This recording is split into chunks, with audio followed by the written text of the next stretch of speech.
Good evening, everyone. It's 7:06. We have a quorum, so we'll get started. Welcome to tonight's meeting of the Oakland Mills Community Association Village Board meeting.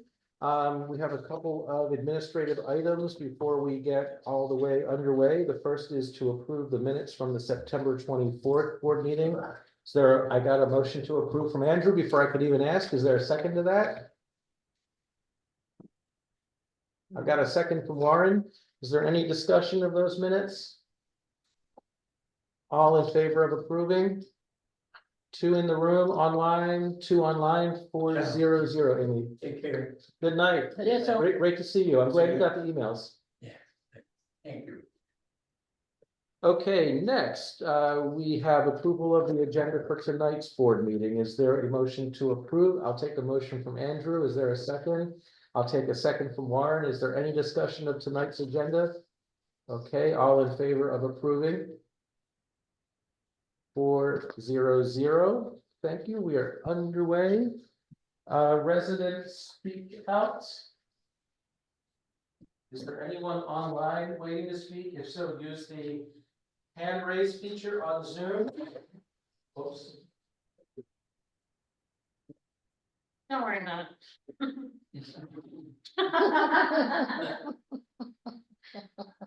Walking away from it. No one signed it. I don't see anybody. All right, no one for residents speak out tonight? Okay. All right, then we will move from resident remarks right into new business. I'm happy to welcome. Thanks, behind the pillar. I was kind of looking over there. I'm happy to welcome Chris Etoff from the Howard County Office of Transportation. He's the bicycle and pedestrian coordinator. And he's here to do a question and answer following the community outreach meeting on bike lanes from approximately Sohat to the Thunderhill 175 intersection, correct? Correct. Okay. And one other small bonus piece in addition to that. So yeah, thank you. I'm gonna stand over here and try not to try to see you all from here. My name is Chris Etoff. I work for the Howard County Office of Transportation for Howard County government. I'm the bicycle and pedestrian coordinator for the county. I'm going to start a little bit broader and then get into the specifics of this project. But the county has, policy and planning efforts related to our roadways in the county and updates that we're making to our roadways. A couple of those are the bicycle master plan that we have that was approved by council in 2016. That lays out a vision for the county for where improvements are needed to help people get around by bicycle safely to places they might want to go, like schools and work and shopping, parks. We also have a complete streets policy that was passed in 2022 by county council that basically says that our roadways should be designed to accommodate all road users, and safety is the most important aspect of our roadways. So, what that really means is traditionally in the past, roadways were predominantly designed and operated for motor vehicles. But there's a growing recognition in Howard County and most other places that safety is very important. And people that are not in the motor vehicles are often vulnerable on our roadways, such as pedestrians, cyclists, and transit users. And we need to make sure we're accommodating them and providing safety as well on our roadways, with safety being the underlying factor, safety for all road users. So what that brings us to is we are making some updates to our roadways, piece by piece around the county. We can't do it all at once. We don't have the dollars or the manpower to instantly update all our roads. But we're updating our roadways, and a lot of the updates that we make are when the road is getting resurfaced anyway. So we have this road resurfacing program that goes around the county, and it determines which roads are in the worst condition in terms of potholes and surface condition. Those are the roads that need to be resurfaced next. So Howard County DPW works on that. They go around and they resurface the road, mill the road, put down fresh asphalt, and put down the markings and the lines again on the road. That's a great opportunity for us to make updates to the road, not necessarily widening or making a major project, but we can at least change the markings on the road. And sometimes that's enough to provide safety improvements for all road users. It can include adding bike lanes to the road if the bike master plan calls for it on that particular road. And that brings us to this section of Thunderhill Road, between 175 and SOHAP, because that is currently on the resurfacing schedule. And DPW is looking to resurface that soon, potentially this calendar year, if they can fit it in before the winter, whenever the winter comes. Obviously, we have great weather right now. We've been having good weather in November in recent years. So the current plan is to resurface in October, more likely November into December. Of course, if they get delayed, that could get bumped into next calendar year. So this is a roadway that we're looking to add bike lanes to, because it's in the bicycle master plan. And for those of you that can see this graphic, this kind of shows the importance of this particular small segment of road right here from 175 to SOHAP, Thunder Hill Road. It connects together a lot of the existing bike infrastructure in this Oakland Mills general area. Oakland Mills actually has very good bicycle connectivity. We have some great pathways.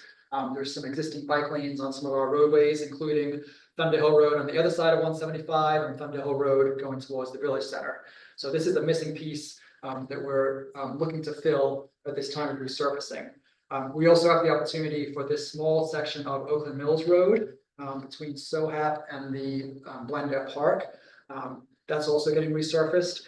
So we're proposing a bike lane on just one side of that road, on the uphill side, which is going towards Glendale Park, which will help connect up this pathway system with Glendale Park. That's a small missing link there and a medium missing link on the Thunder Hill Road side.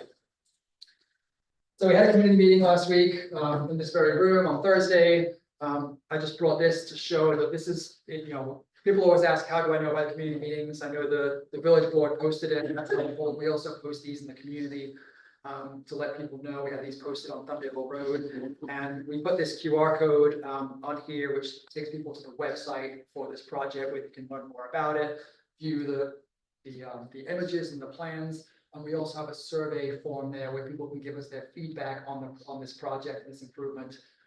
Tell us if they like the idea or not, tell us if we can make it better. So if you guys are interested in doing that, the feedback period is still open until November 1st, and you can use this QR code to get there. The plans for Thunder Hill Road are shown on the screen. We presented them the other night at the public meeting. This is the board here. I know from a distance it's hard to see, but essentially we are looking to add bike lanes on the street in either direction, curbside bike lanes on this Thunder Hill Road. We don't expect it to have much impact on traffic. There are portions of Thunder Hill Road here that are currently multi-lane, where it's 3 or 4 lane section in some places. Most of that is maintained, especially down at approaching the intersection with 175. That tends to be, at the intersections where it tends to be, if there is any congestion, a little bit at the intersections, if people are waiting for the light and they need queuing space. We're actually not interfering with any of that at the approaches to 175. All the lanes remain in place. There is a small section between SOHAP and Oakland Mills Road where we're proposing some amendment to the current lanes to fit in the bike lanes. So it'll essentially become 1 lane in each direction between Thunder Hill Road and Oakland Mills Road is the proposal, and that gives us the space on the existing road to add those bike lanes. As I mentioned, there's a section of Oakland Mills Road as well. That's very simple. We can just squeeze in the on-street bike lane on the uphill direction. We don't have to have any impact on the travel lanes at all on this road. I think that's all I had in terms of background and information on the project. Happy to answer any questions. Chris, can I just ask real quick, when you're coming off 175 onto Thunder Hill Road, it Yep. looks, I can't see it that clearly here, and I was kind of hoping you could walk us through it. So right now it's 2 lanes, and you take 2 lanes all the way up to the turn at SOHAP. And I know it's gonna become just a single lane, but it looks to me like it becomes a single lane in the new design. It becomes a single lane before you get to Twin Knolls or right around the Walgreens, but I can't see it very clearly, so I'm That's just, control. yeah. Do you have it? Can you go to the proposed version? Yeah, this is probably it. I just want to understand how that works. So as cars are So- coming on. Yep. From 175, making that right hand Go turn, back to the previous. Listing, Going need up. proposed for Thunder Hill there. Oh, sorry, I thought it was the other way. I Yeah, sorry, apologize. no, so where do they become a single lane? So double lane here still, this is the proposed condition Okay. we're looking at here. past the Walgreens, single lane after Twin Knolls. Okay, so are you gonna make that just a right-hand turn lane onto Yes. Twin Knolls? Yes, right. Okay. So after the Walgreens, the lane becomes right turn only onto Twin Knolls. Okay, So single lane through to Sohap, and of course, it's already single lane after Sohap. So will there continue to be a left turn lane at Sohap, or will it be a single lane at the stop sign there? Single lane at the stop sign, so traffic going left onto Sohap or straight will both use the same lane. might make that stop at the stop sign. It might. It's confusing there for people. Yeah, So another, and it looks like it might be fixed. Another issue I've noticed there is when you are coming south on Thunder Hill and you're going straight at that stop sign, south, where. To your, to Oh, you, sorry, this- yeah. So it's from your right, yeah, it's from right to left on this. If you go through there now, the paint doesn't align. When you go straight, the paint suddenly shifts over and you find yourself on the shoulder. The through lane is currently over here next Right. to the curb, and you have to get over here to shift for the Right. parking and the bike lane, so. So will that correct that? Yep, it's Okay. straightened up. and it's all paint, no barriers. This is all paint, as you can see, there is some painted buffer area, but there'll be nothing vertical in the roadway, no posts.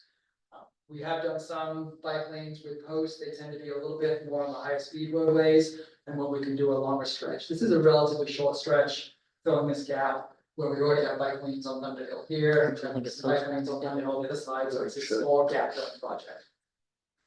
This didn't seem to me, and maybe I'm wrong, Chris, it doesn't seem like it's a drastic change from what already exists. I don't consider this a drastic change. I mean, there is, some lane reduction in this section right here, but we don't expect any issue there. The traffic volumes are not particularly high through this particular area. If anything, it just kind of simplifies one lane each direction, the bikes on the side.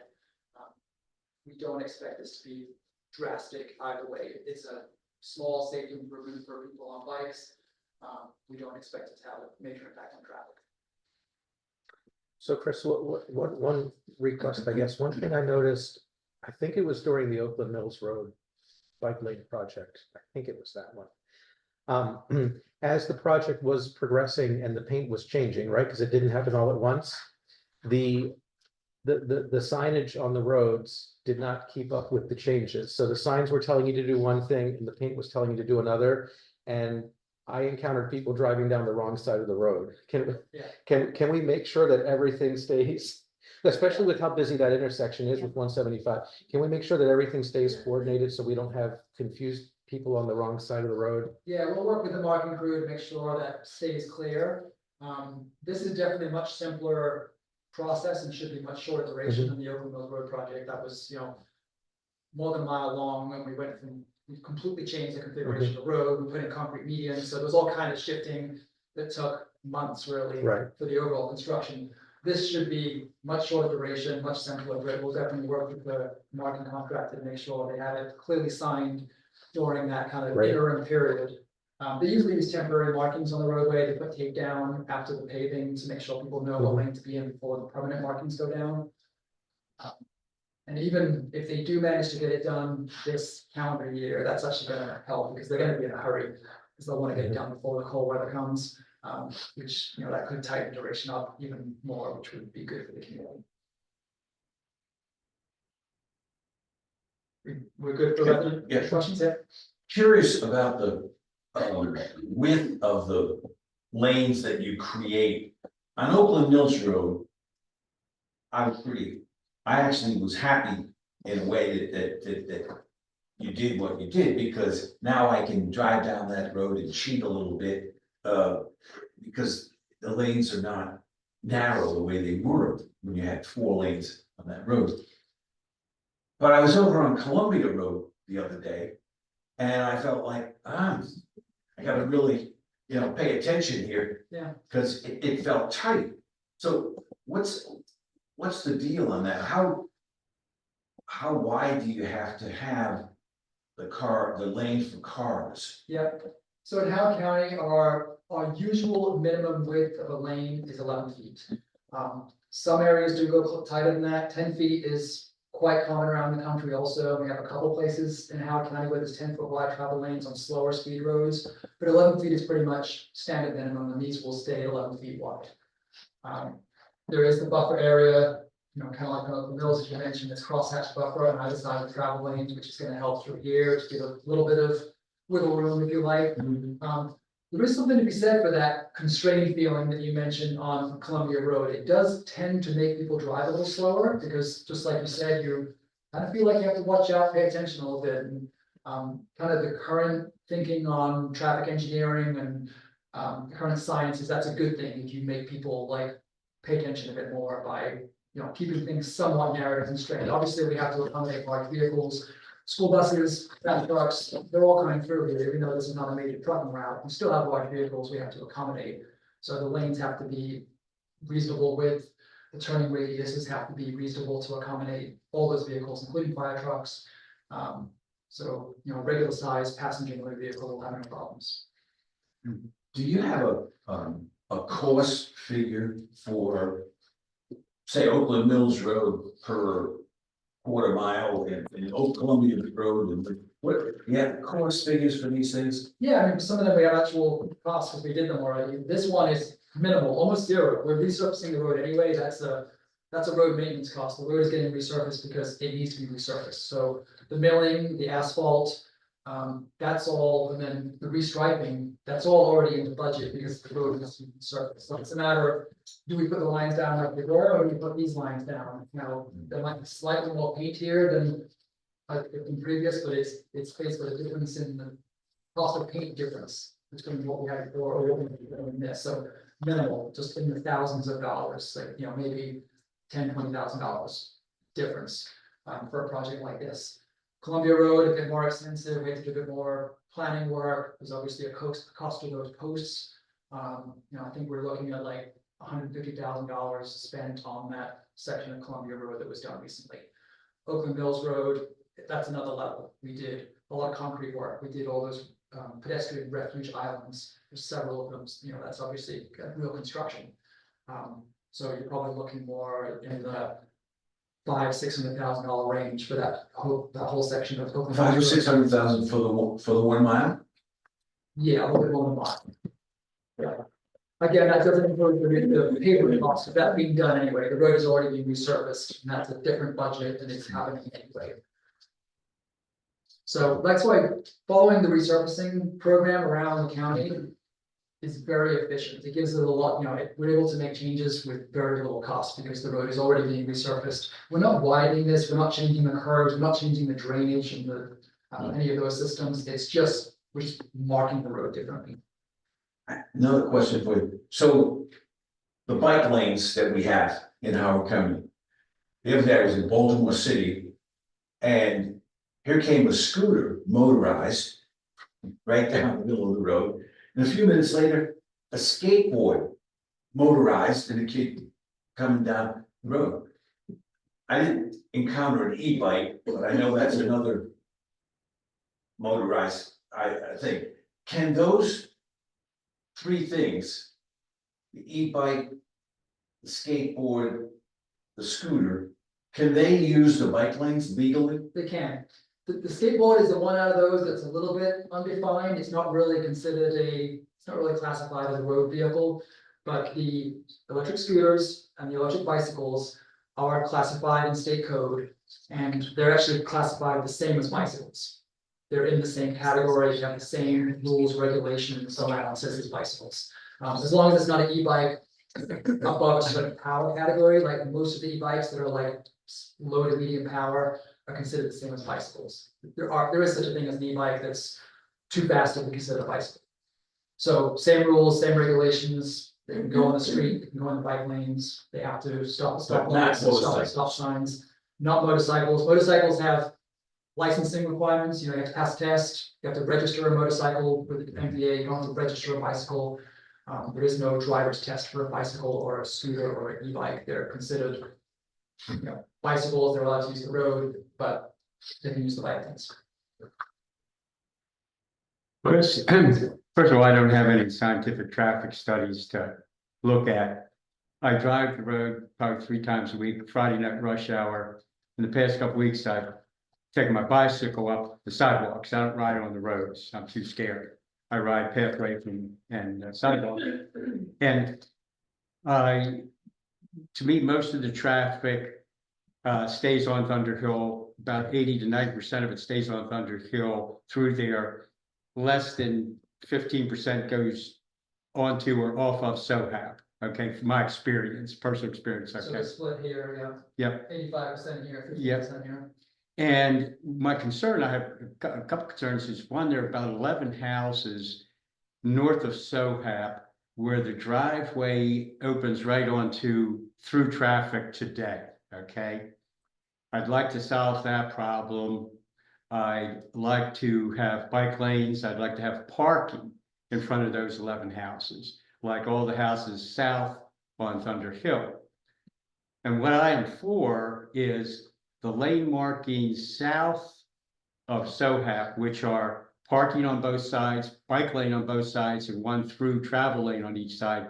I am for extending that all the way up to Twin Knolls Road. Yeah, so I got your email, Yeah. so I did get that same, you laid out very well there and in the email.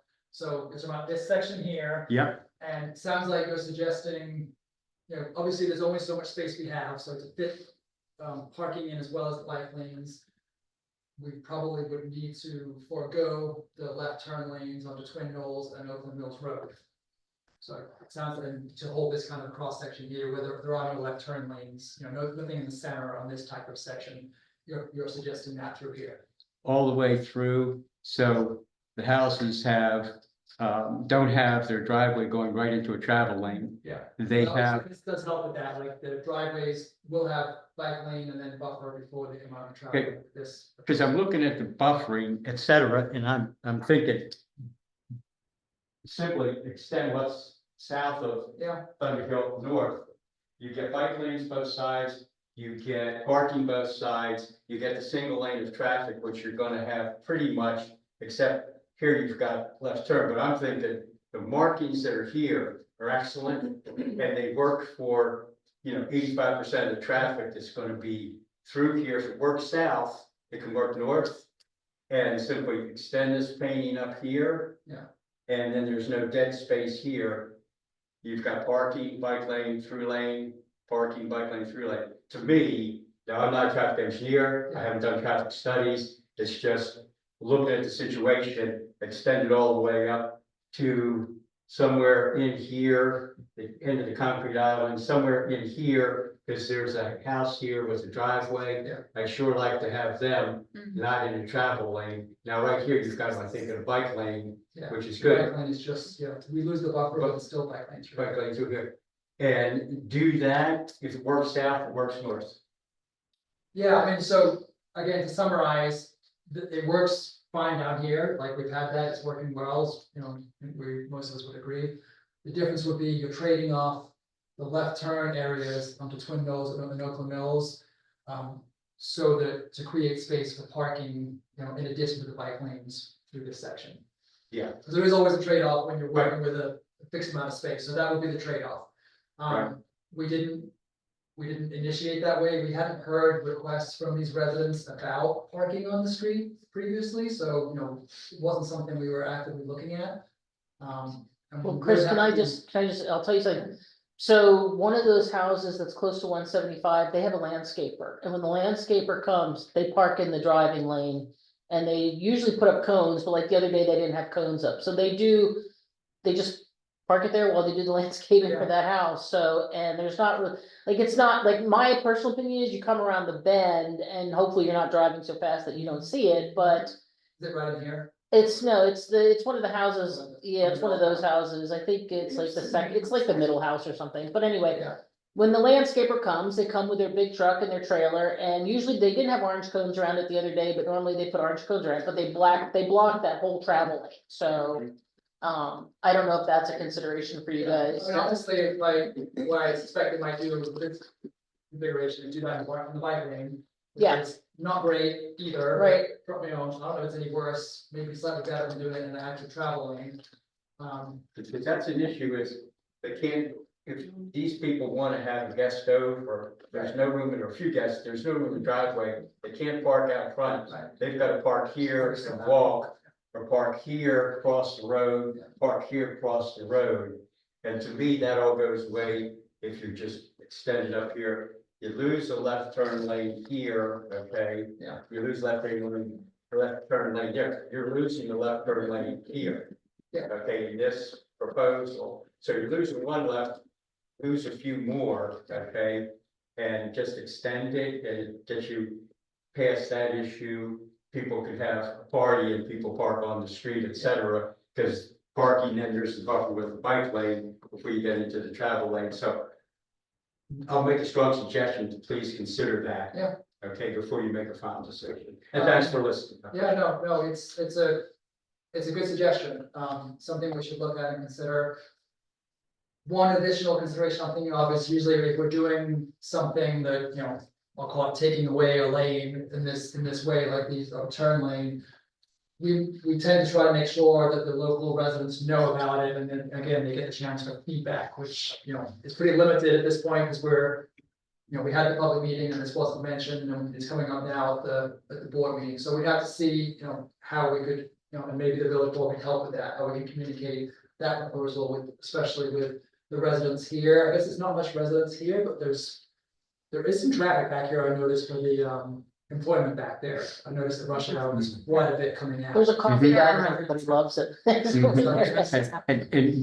And this is being devil's advocate, it probably goes back further than your experience here. But the road there used to be able to give parking to people in front of their house.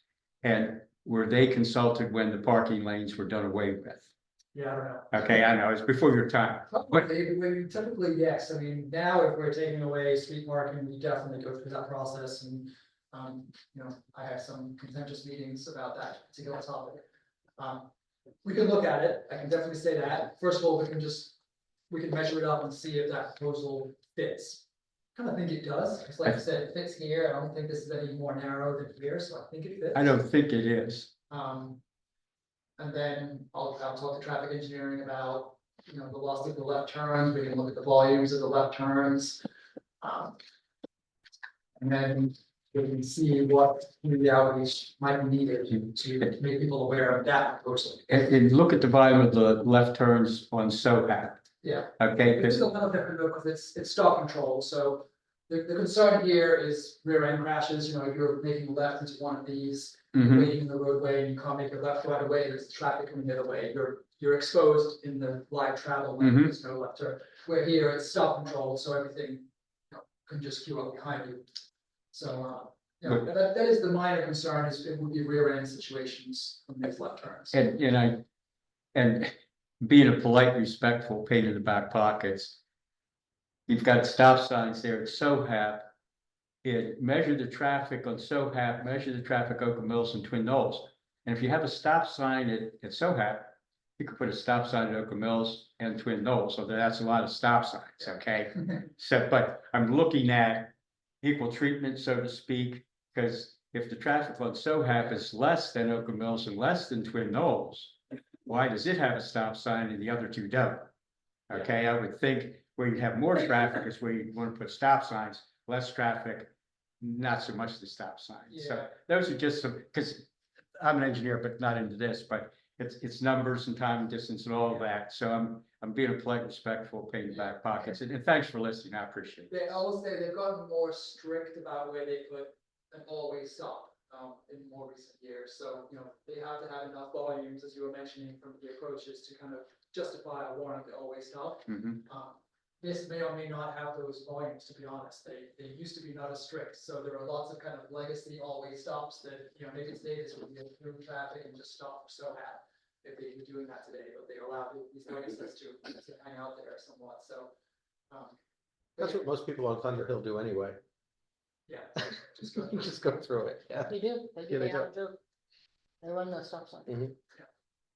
Well, Calvin lives off one of those streets. See, he Wandering way. Who wants a Yeah. stop sign? So the only additional question I have, kind of related to Bill's proposal, is that something we should assume is coming from a board member? Does the board want to, you know, discuss that proposal and have, I guess, a more formal board request that the county evaluates that. So, that's a question for you guys, is that Is everyone good with the county evaluating that? I am, of course. I'm gonna vote. We're not voting, just asking. Yeah, I do think you should explore it, but I also Yeah. think that we should do some, so I don't think that any of so there were a couple people here who live on Sohas the other night when you were here.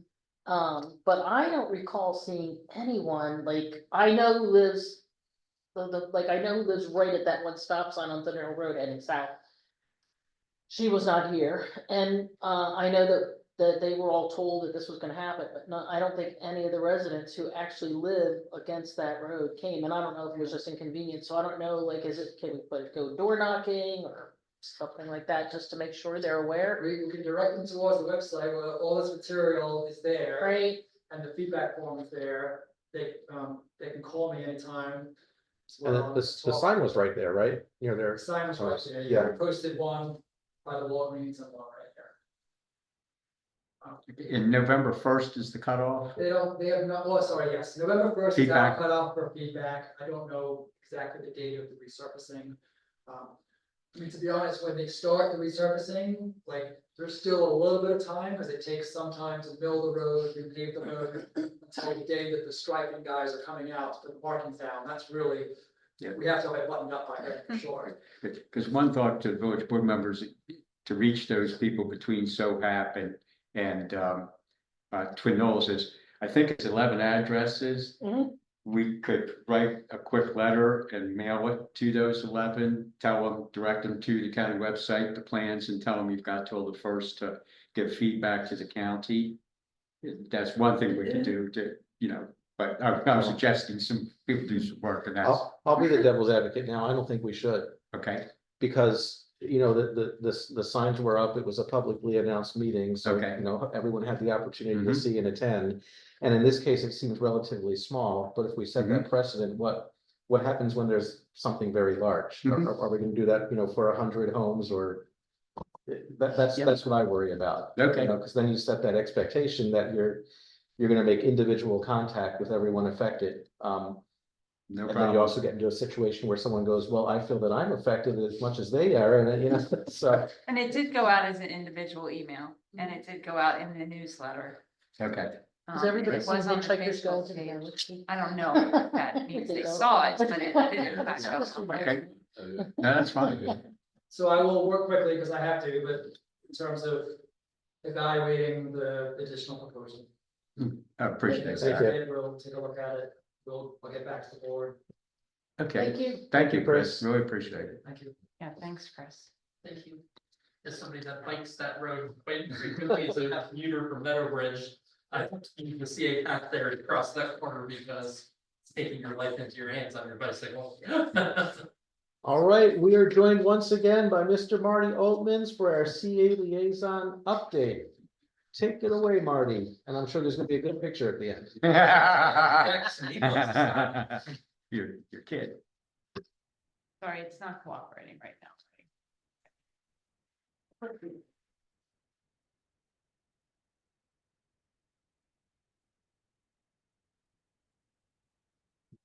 Okay. Let me move for you. On the right screen. Yeah. Yeah, that one.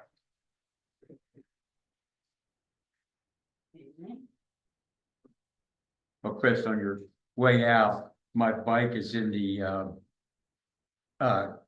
office area out front there. I rode it up the bike path. I coached soccer, rode it up the bike path in the summer. It's I got it my 8th birthday. That's a real bicycle. Well done. His birthday? Yeah, it's the single gear coaster bike. That's a real bike. That is what you're. Yeah.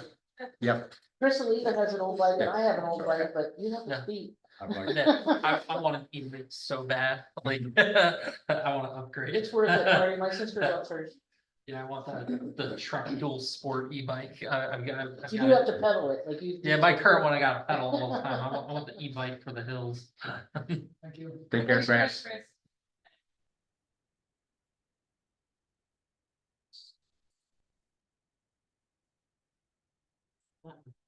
Move that one, yeah, I think that's the sun.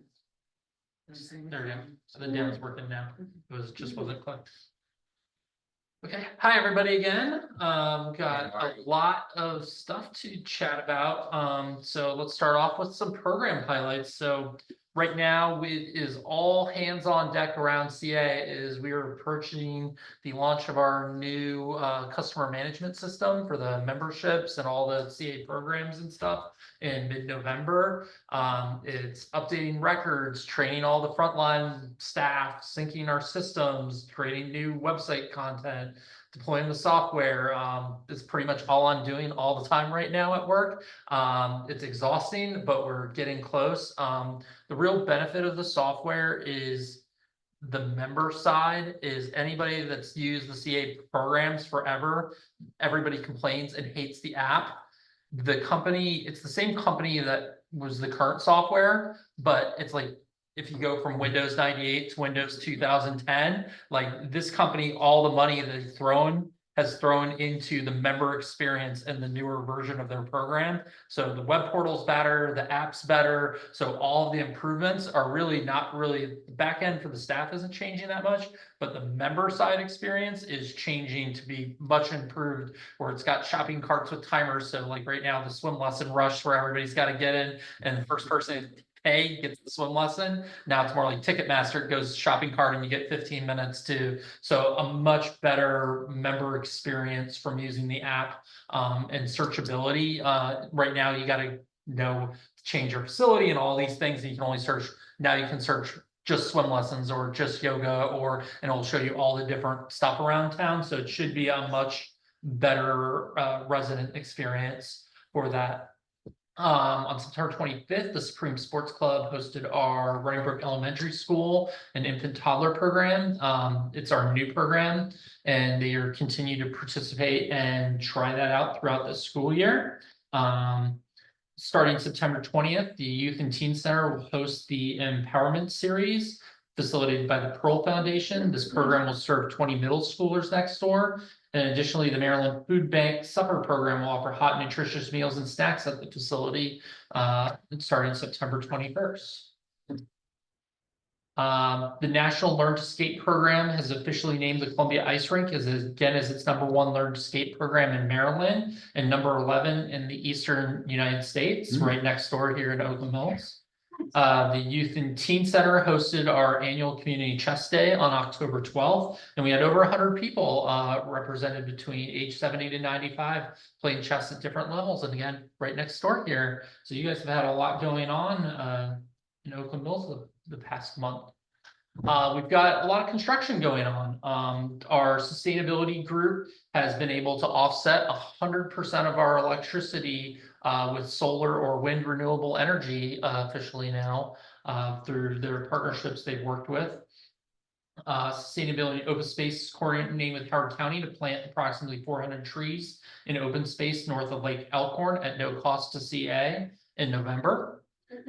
Community operations began constructing the elevator addition at historic Oakland and continued significant renovations at Stonehouse and the Art Center, and completed the renovation of the lower fitness floor at Supreme Sports Club. And I've got a photo of that next. And if you've not gone, it is amazing what they've done to the lower level Supreme Sports Club during that renovation. And as the season change, open space prepares for fall cleanup across Columbia, and we're looking forward to winter prep, which includes equipment servicing, vegetation pruning, and all of our salt we need to be prepared for hopefully snow this year at last. Yeah, it's not equipment for snow. Here's a photo of the new cycle space at Supreme Sports Club for the fully updated cycle room. Facilities worked with IT to integrate facility service work order system. So where we currently had 2 different softwares, a Micromain software we had to use to process repair tickets. And then you have a separate system for IT. They've closed down the old system, and it's all going through one single portal finally at last at CA. So this was a big, yeah, it just moved on its own. So it's big team member support on that side. So now everybody has a one-stop shop for everything we do from the team member side for when we're working for service tickets. And then this is a picture of the new cycle room. It's at the Supreme Sports Club. They're started offering classes in the new space. The new cycling studio updates include new matrix bikes and interactive visual, I don't even know how to say this, spivvy system, color coding lights, and a new sound system. So when you're in there, the lights change color while they're cycling and the classes look awesome. So again, if you've not had a chance, I would go take it out. And I think in January, it is going to flip and keep going. Yeah, it's kind of like a weird, what's auto flipping. Some organization highlights. Our community engagement manager, Robin, is working on a community-wide Native American Heritage Festival, which will take place in Colorburst Park on November 2nd. She will also participate in the Project Shima workshop later this month to better identify anti-Semitism and become a better ally in the community.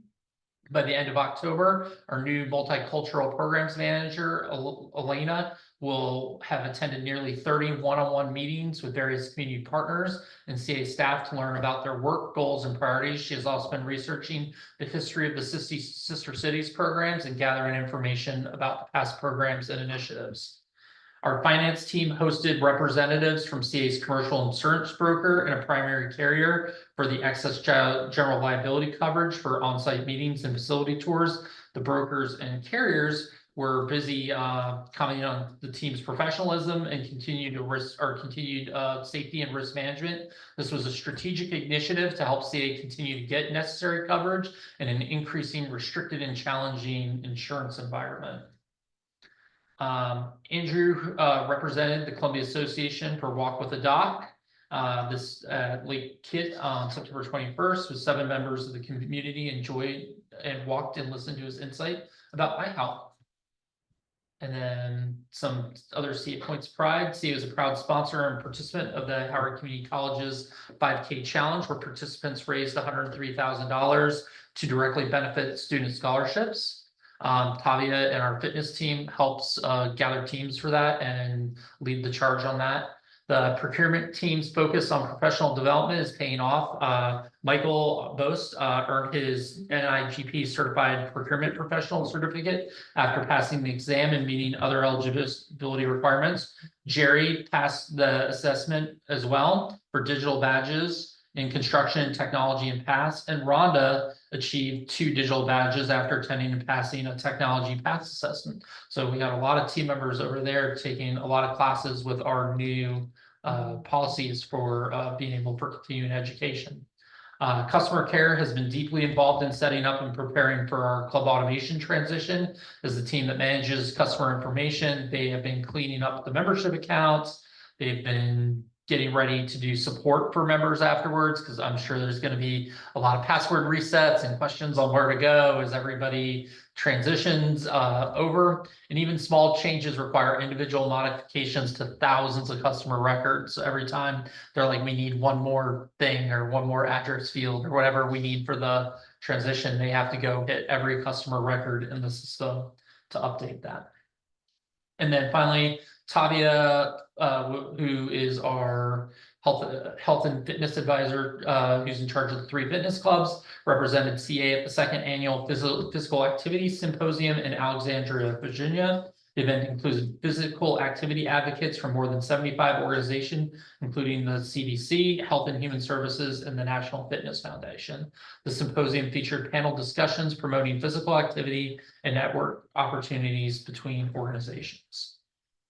And then a lot of CA events. I added this, so just to make sure everybody knows about everything going on.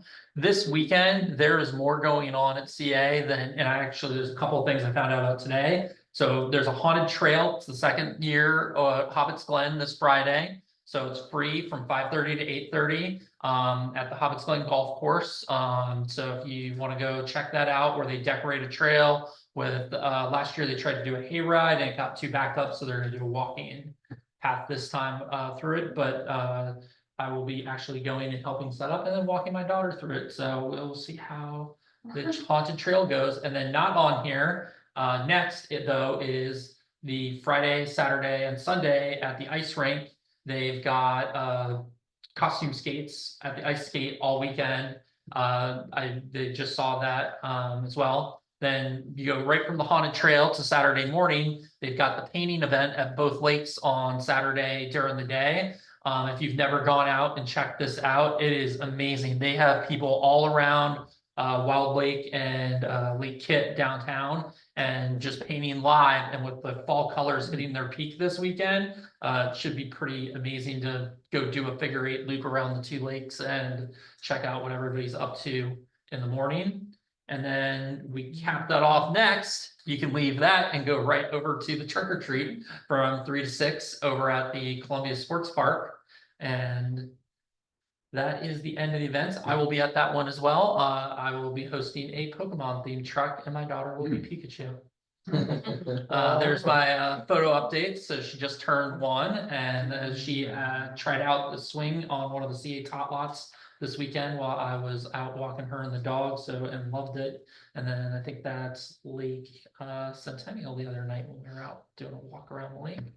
And then finally, if you've got any questions or anything you want me to take to CA, but my brother and I took a photo almost at the same time. I did it from here in Ellicott City, and my brother did it from our family farm in South Dakota. Cool. So his turned out a lot nicer than mine. A little bit darker out there. A little north and a little darker. Yeah. See the stars in here, Marty. I think it's a nice Yeah, picture. nice, So, very nice. Thank you, Marty. so any questions or anything you guys need to take back to Sean or Dan or anybody?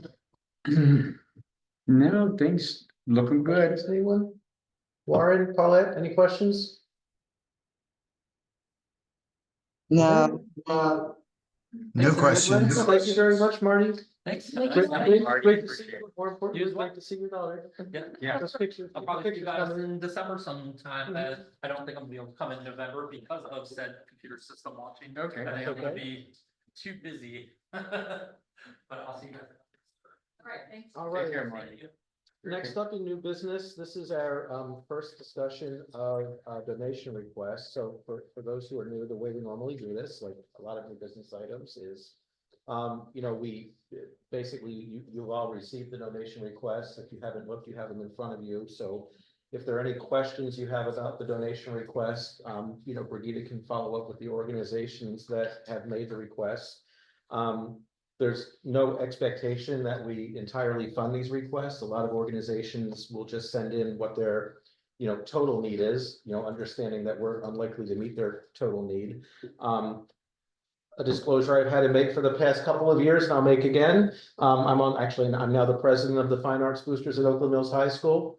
I do not involve myself in the request. I leave it to the board to discuss. The secretary sends it in and I just see it when it comes to us. So I am happy to answer any questions about FAB, but that's the extent of what I'll do with the Fine Arts Boosters when it comes to this. No, they missed a zero. They forgot the zero. Yeah. Remember that other school just got 100,000 for their auditorium. They forgot a zero. Our total budget is. But no, 5,000. no, yeah, I like to disclose that we actually, Oh, FAB has been coming to us for donations since before I was involved, before my kids were in the high school, but they're going to continue to regardless of what moron is their president right now. Did I hear you correctly? Yes. Okay, no comment. So as I said, this is new business. We look at this now, we ask questions, we can discuss amongst ourselves. The next meeting is when we try to come to a vote on which organizations we're going to support and for what amount, keeping in mind that our cap right now per our budget is $5,000. So, that's as high as we can go, in the aggregate as we look across these organizations and consider what we're going to do. We did amend our donation policy several years ago to say that depending on what our finances look like as we get into our fourth quarter, which is, we're basically talking about next roughly March or April or so, we can, reconsider, and organizations that have submitted something to us get automatic reconsideration if we haven't fully funded what they asked for. And then we put out a second call for other organizations if we feel that we have adequate funds to do so. But as of now, our cap is 5,000 because that's what our budget says. And that's, what we plan for all the year. We just have to see how other expenses and income work out as we get to the fourth quarter. I think I've covered everything, so before we even, talk about the individual requests, are there any questions from members of the board about our policy or our process for donations? So, please. Okay. Well, then I will open it up for discussion or questions, and as I said, if you're seeing anything in here and you're going, well, I want to know a little bit more about this organization or what it is. Brigida is standing by to go back to the requesters with any follow-up questions we have, so that those can be, answered hopefully over email to us before we meet again in the next meeting and make decisions. Hey, Jonathan, the Fine Arts Boosters, it supports everything. Right, it's not just band, it's If- choir, it's anything to do with, If it's done on stage or it's done with an instrument on the field, Okay. then the Fine Arts Boosters, yeah, so it's orchestra, band, choir, theater, dance, piano, guitar, which is now called modern band. I think I covered everything. Not visual arts. Not the visual No, arts, that's no. separate organization. one thing I have a question for you is, was everybody who's in the band at the fall festival? Or was that just a portion of the band? It was probably It was just a probably portion. How large is the band? Someone asked Mr. Grizzle that last night, and I was walking by and I didn't quite hear his answer, but it Okay. has grown. I'll ask him. The When I reason I'm see him asking Friday. is because it seemed like such a small group of kids. Mhm. And the high school is now overcrowded. Yeah, that was not the full band. Okay, that's what I wanted to know. I was a little. I was clearly comparing it to my experience, but cause I was gonna say, like, are they, so like, that I have a couple instruments that I'm looking to get repaired, I'd like to donate to the Fine Arts. But, like, are they gonna use the money for recruiting kids to be in the band and do all these things, or is it they just to support the kids that already do it? The Fine Arts Boosters? Yeah, I mean, the money supports, the programs as they're going on, because quite frankly, there's not enough to go around, so just equipment, just as an example, the choir is going to that University of Maryland Invitational tomorrow. oh, okay, At the last meeting, the choir director came in and said, none of the none of the regular school buses under county contract, which are about $200 a piece, are available. We have to go for the 850 coach option along with the other high schools. So like things like that, they basically came and said, we'd like to be able to go, but we don't have another $600 fab help, so we'll do things like that. I mean, when it comes to recruiting into the programs, we try to put out a lot about what's happening in the performing arts on social media, just to draw people to the events, but also, to generate interest and show that we have a robust performing arts department, but there's no funds are expended to recruit students into the programs, because a lot of that's already happening at the elementary and middle school level when they're, first picking up their instruments or enrolling in the theater courses in middle school, things like that. One thing we have tried to do though is and there is a little bit of funding involved in this, we have tried to reach down into the feeder schools, and we've offered to each PTA for the past couple of years that if they're having like a silent auction or a grab bag thing or something like that, we'll give each of them one of our, fab car magnets and fab t-shirts to include in what they're doing. Just to give them something to have, and also so that the people at the feeder schools know, oh, there's this whole performing arts thing going on when they get up to the high school. But that's, I think those t-shirts cost us something like $7 each when we order them, and the magnets are a dollar and change. No, they're not. Yeah, they're $1 and change now. They're like $1.20 or something like that. So, that we don't even record that when we give those out. so we have 9 requests here. Jonathan, on that, the Fine Arts Boosters, it says, funds could be used for adjudication and assessments. Could you give one example of what that might mean, or? So for example, every year, the orchestra, the chorus, the band at different points will travel to one of the local high schools, because we're not hosting any this year. Very often, it seems to be either held at Long Reach or Marriott's Ridge, or a combination of both.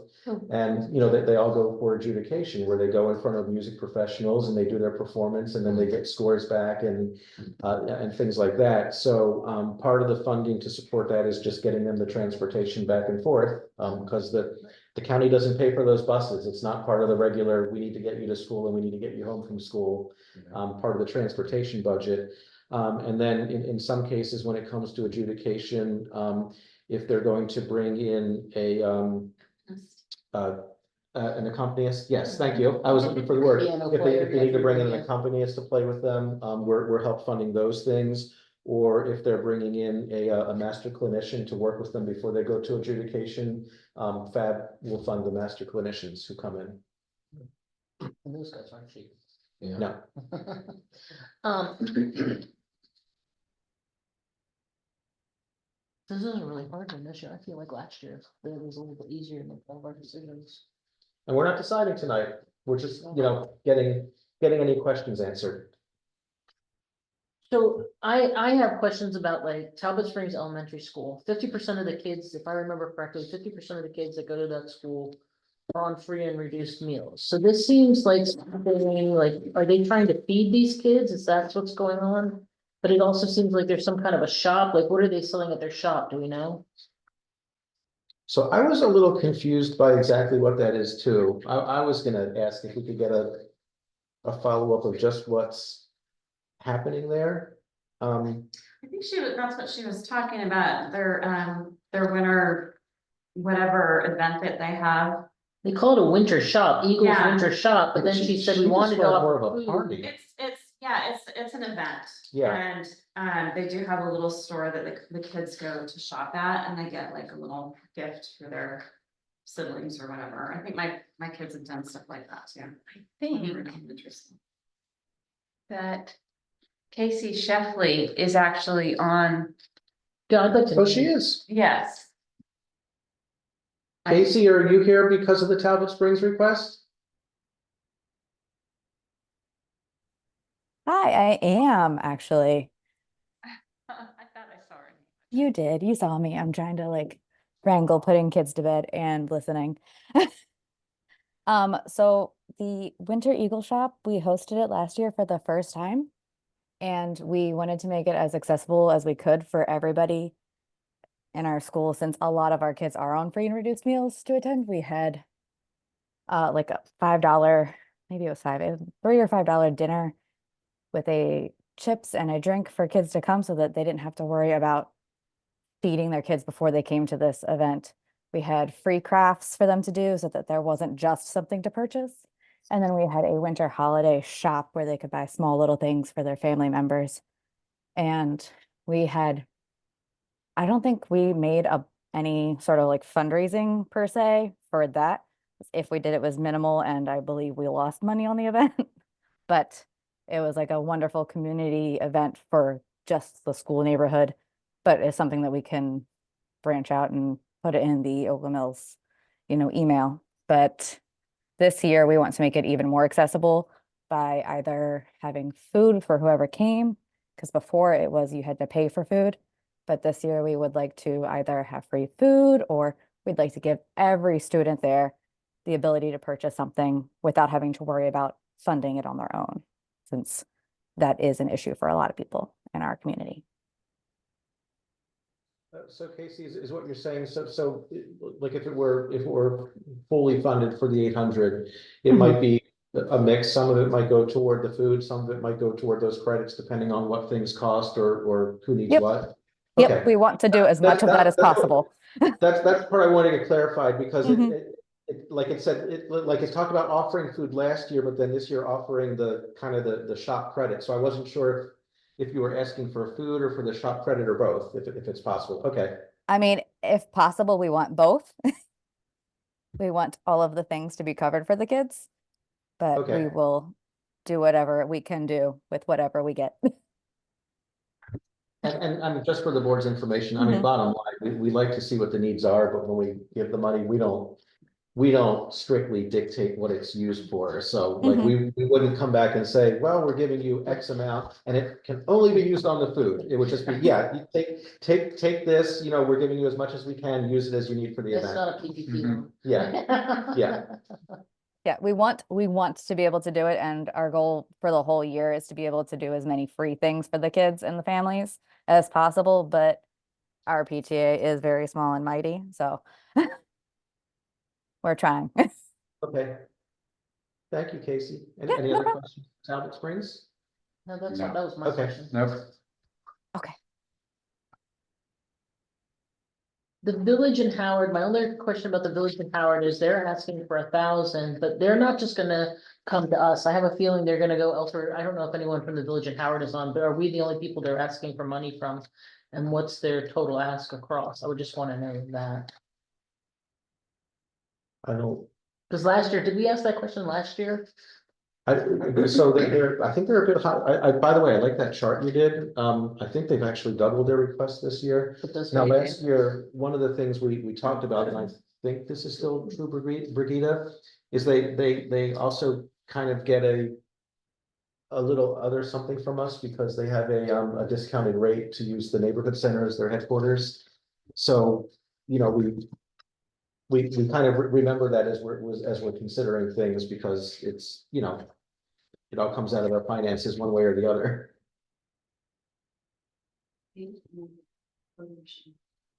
But I do not know, if they go to other villages or other sources or, and I what they feel ultimately like they did a receive. presentation to the CA board last year. So I would just be curious as to how much are they totally, what is the total and what are they, like, what is the portion there, how are they dividing it up? I don't think every village board does this. But I would be curious. Yeah, I know in the past, not all villages do a donation fund. Mhm. Well, the thing too is that this, this money My comes, pen exploded. Jonathan's having issues too. Yeah, then. Well, I'm gonna put it back together and see if it stays together.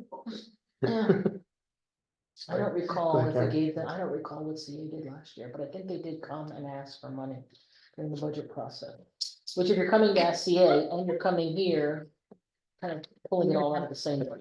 Thank you. I can see Karen, Yeah, I you- can ask, yeah, I'm just curious. yeah, I put it down as a question. Okay, You know, the reason I asked Brigida is because we have a lot of asks this year. And they're asking for a significant portion and all the PTAs are asking.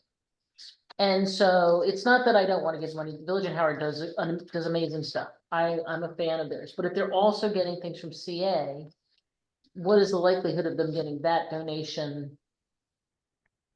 So that it doesn't impact our other requests as much. I don't know. That's just. What does the village in Howard do? It helps seniors who are aging in place.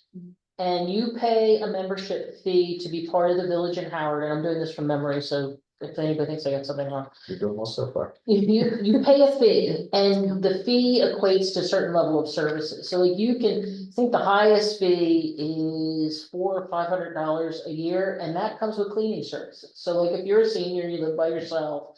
And, you know, they'll give you a ride places, but they also do social things and they take trips and go on hikes. They're physically active and stuff like that. So, and since we have an aging demographic here in Columbia and probably across Howard County, I think it's a good service. So quite a few of I know quite a few people who do participate with the Village in Howard, so. Okay, that's good, yeah. So Karen, I didn't really know who Village of Howard was. I looked them up. They just got a large grant from someone. It's like $55,000.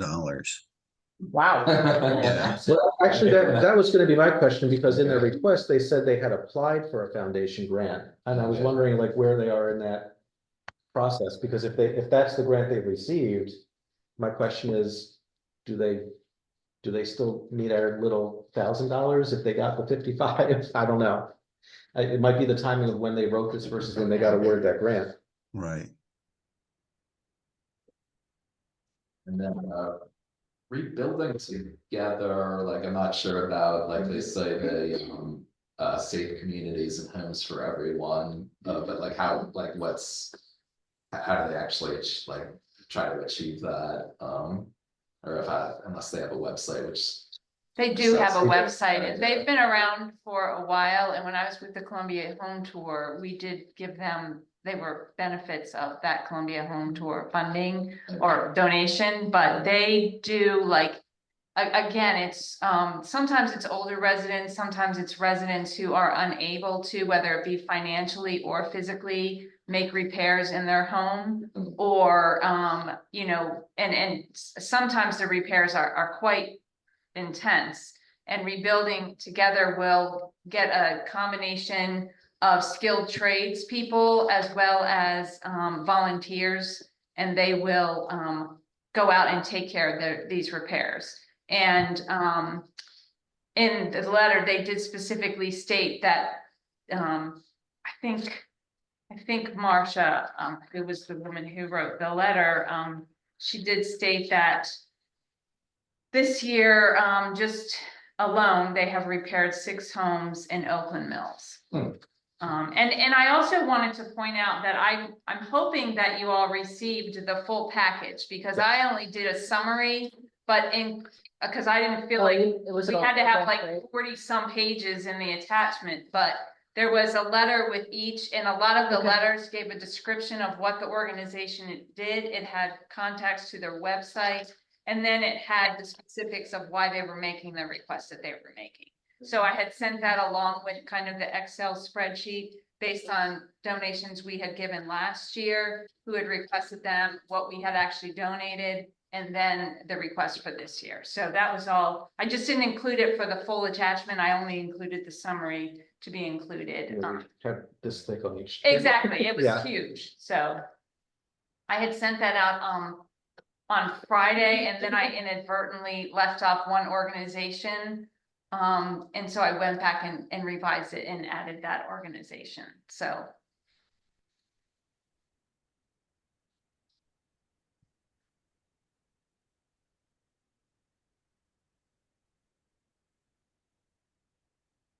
Other questions? Tina, were you here to talk to us a little bit about Luminous? I want to make sure it's what you want. Okay. She asked if she should be here, and I said, if you would like to be, Okay. absolutely. Well, and the interesting thing is, I don't know if you were here yet when we were still having the education meeting, but I was actually talking, because John was talking about, oh, we should have people come in and speak to the students and everything. I said, we do. We have the Scorpion Speaker Series. Yeah, the 4 sessions that I listed there, mental health, literacy, financial literacy, college and career, and immigration rights, those are all very specifically, it's quarterly within the school year. And those sessions are specifically offered in Spanish, which has been fun for finding speakers. Is that like an after-school program? No, sir, it is during the day. Okay, So, Scorp Time, okay. which is a Wednesday morning thing where you can, I don't know how it works. We didn't do that in my school back in 1850. A la study hall, shorter periods of time so that you can have an enrichment session is how I understand it when my kid went through it at Wildlife. Okay. That's, yeah, we didn't have it in 1825 either, but yeah, that's basically what it is. They can, so they have a designated room they can go to, or that's also a time where they can perhaps like schedule time with the teacher if they're, you know, having a little struggles, or go to a speaker series or something like that.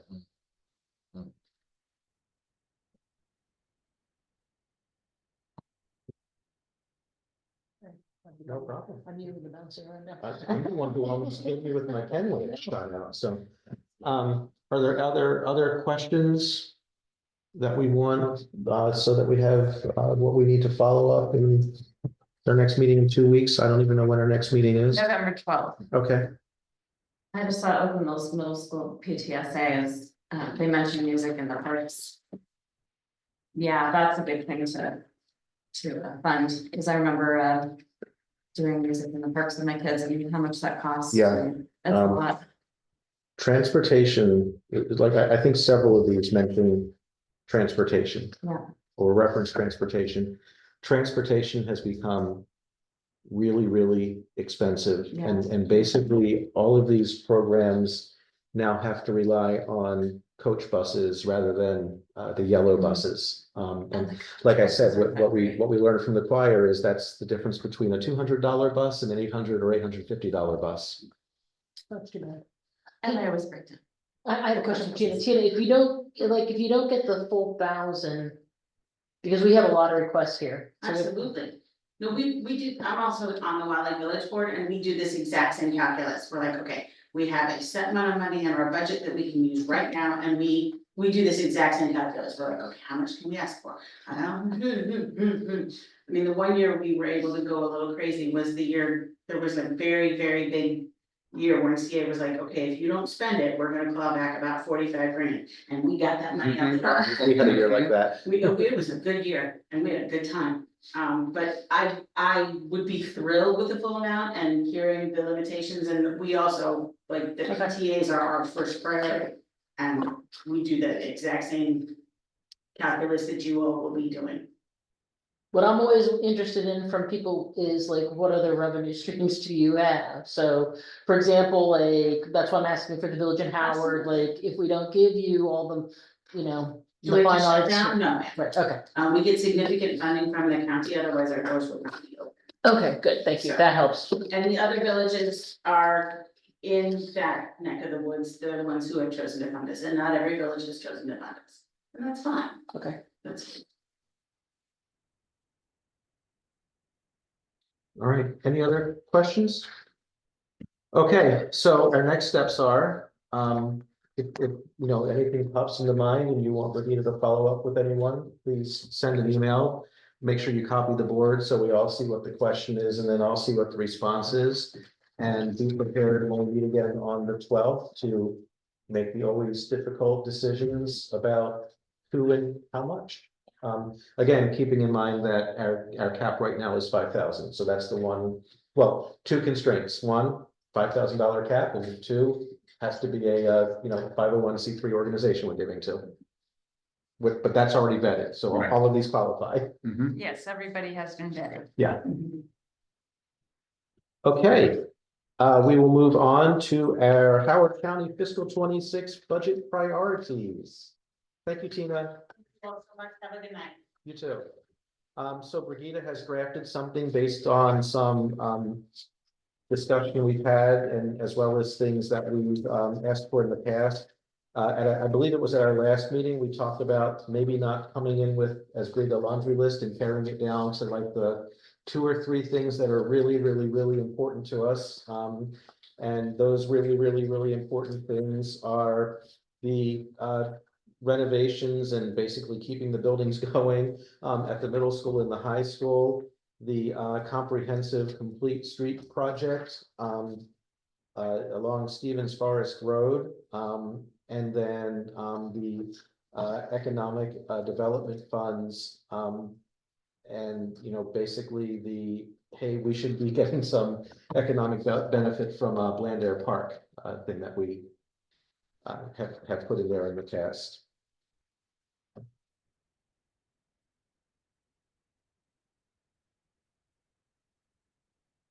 Just trying to see if I specifically added any new language or I tried. 'Cause I did this a long time ago, or I updated it. Brigitte, you forgot So- the PS, we need $13,000.50. Yes. $13,050 to fully fund our donation request. Yeah, right. So, Go. See, but I did. I would like to propose revising our Blandair Park entry a little bit. Yeah. Because of what we learned about their increasing need for parking because of the development. Yeah, I actually think I'll stick by getting the economic development and signs directly in the village center. Mhm. But I actually think that we should be starting to suggest a capital project for as environmentally friendly and low impact as possible solution to parking. Which to me means, if those I don't think those lots are pervious now. I think they should be, and I think there should be no more, paving over unpaved land, and they should be going up a little bit instead of out, because, you know, so far all of their proposals go out. Mhm, Yeah, you could easily put a 2 or 3-story parking facility mhm, Right, in those areas. That would not. right. yes. And I know that's more costly, but the bottom line is it's our community covers the cost of the cheaper alternatives of spreading it out because it's the Oakland Mills community that will get the, you know, additional traffic because of the different points of entry, the runoff, the, you know, Yeah. urban heat island and everything else that goes with that. So the cost will be borne by someone. It's the county's park. The county should bear the cost, not the community surrounding the park, is my feeling. Yes, there. I agree. It's a partnership, but we shouldn't be overly burdened just because we're the closest. I agree. Parking garages on site. My concern has always been, back when I was on the board 99-03, testified about it. Blandare, that there are several roads that butt up against Blandare that in the past, 20 some years ago, the county wanted access through those side streets into the park. The board at that time said no, and we testified against using our small residential streets for access, direct access into the park. So I agree. Shouldn't burden our local community, particularly when we have driveways on through roads, et cetera, and those through roads end at the park, and then the park might want to use those for access to parking areas, et cetera. My take is, Jonathan, yeah, that put parking garages there on their main throughways within the park so that the traffic stays within the park. I will say this, that street that is the last street in Oakland Mills before you get to Blandare, when you come off Sohap, you make that right-hand turn onto Oakland Mills Road, and what is it, Shadow? Oh, I know. You know what I'm talking Yeah. about? Shadow Fall Terrace. Shadow Fall Shadow Fall yes. Terrace. Shadow Fall Terrace, I see cars parked all the way down there Yes. on beautiful days. Those people cannot use their own street parking Mhm. unless they put something, unless they park their own Cones, cars right. out there, cones out or something. And if you're at work and it's a beautiful day, you come home, you know, it's crazy. I have not driven down there to see like, I mean, the thing that always concerns me is emergency vehicles. So can an emergency vehicle with all those added cars, can an emergency vehicle still make it down that street, turn around, all that kind of stuff? But the same thing, they do it on Sohap, they park on Sohap. And as soon as they discover that there's a path on Thunder Hill Road, they're gonna be parking all along up and down Thunder Hill Road, because then you can just park there and take that quick path into Blandare. So, yeah, I think it's unfair to the residents. Well, Roger Carter Center does have a 2-story parking garage. Yep. Mhm. And again, I think we can offer the alternative in the interim because this is a more expensive solution. We have other local high schools. We have park and ride lots that aren't used heavily on the weekends. Run shuttles. Mhm. Absolutely, Yes. Jonathan, I was just thinking about this. Right. They could run shuttles they could run a shuttle from the courthouse. They could run a shuttle from the Owen Brown Library, if they wanted to have overflow parking there. Oh.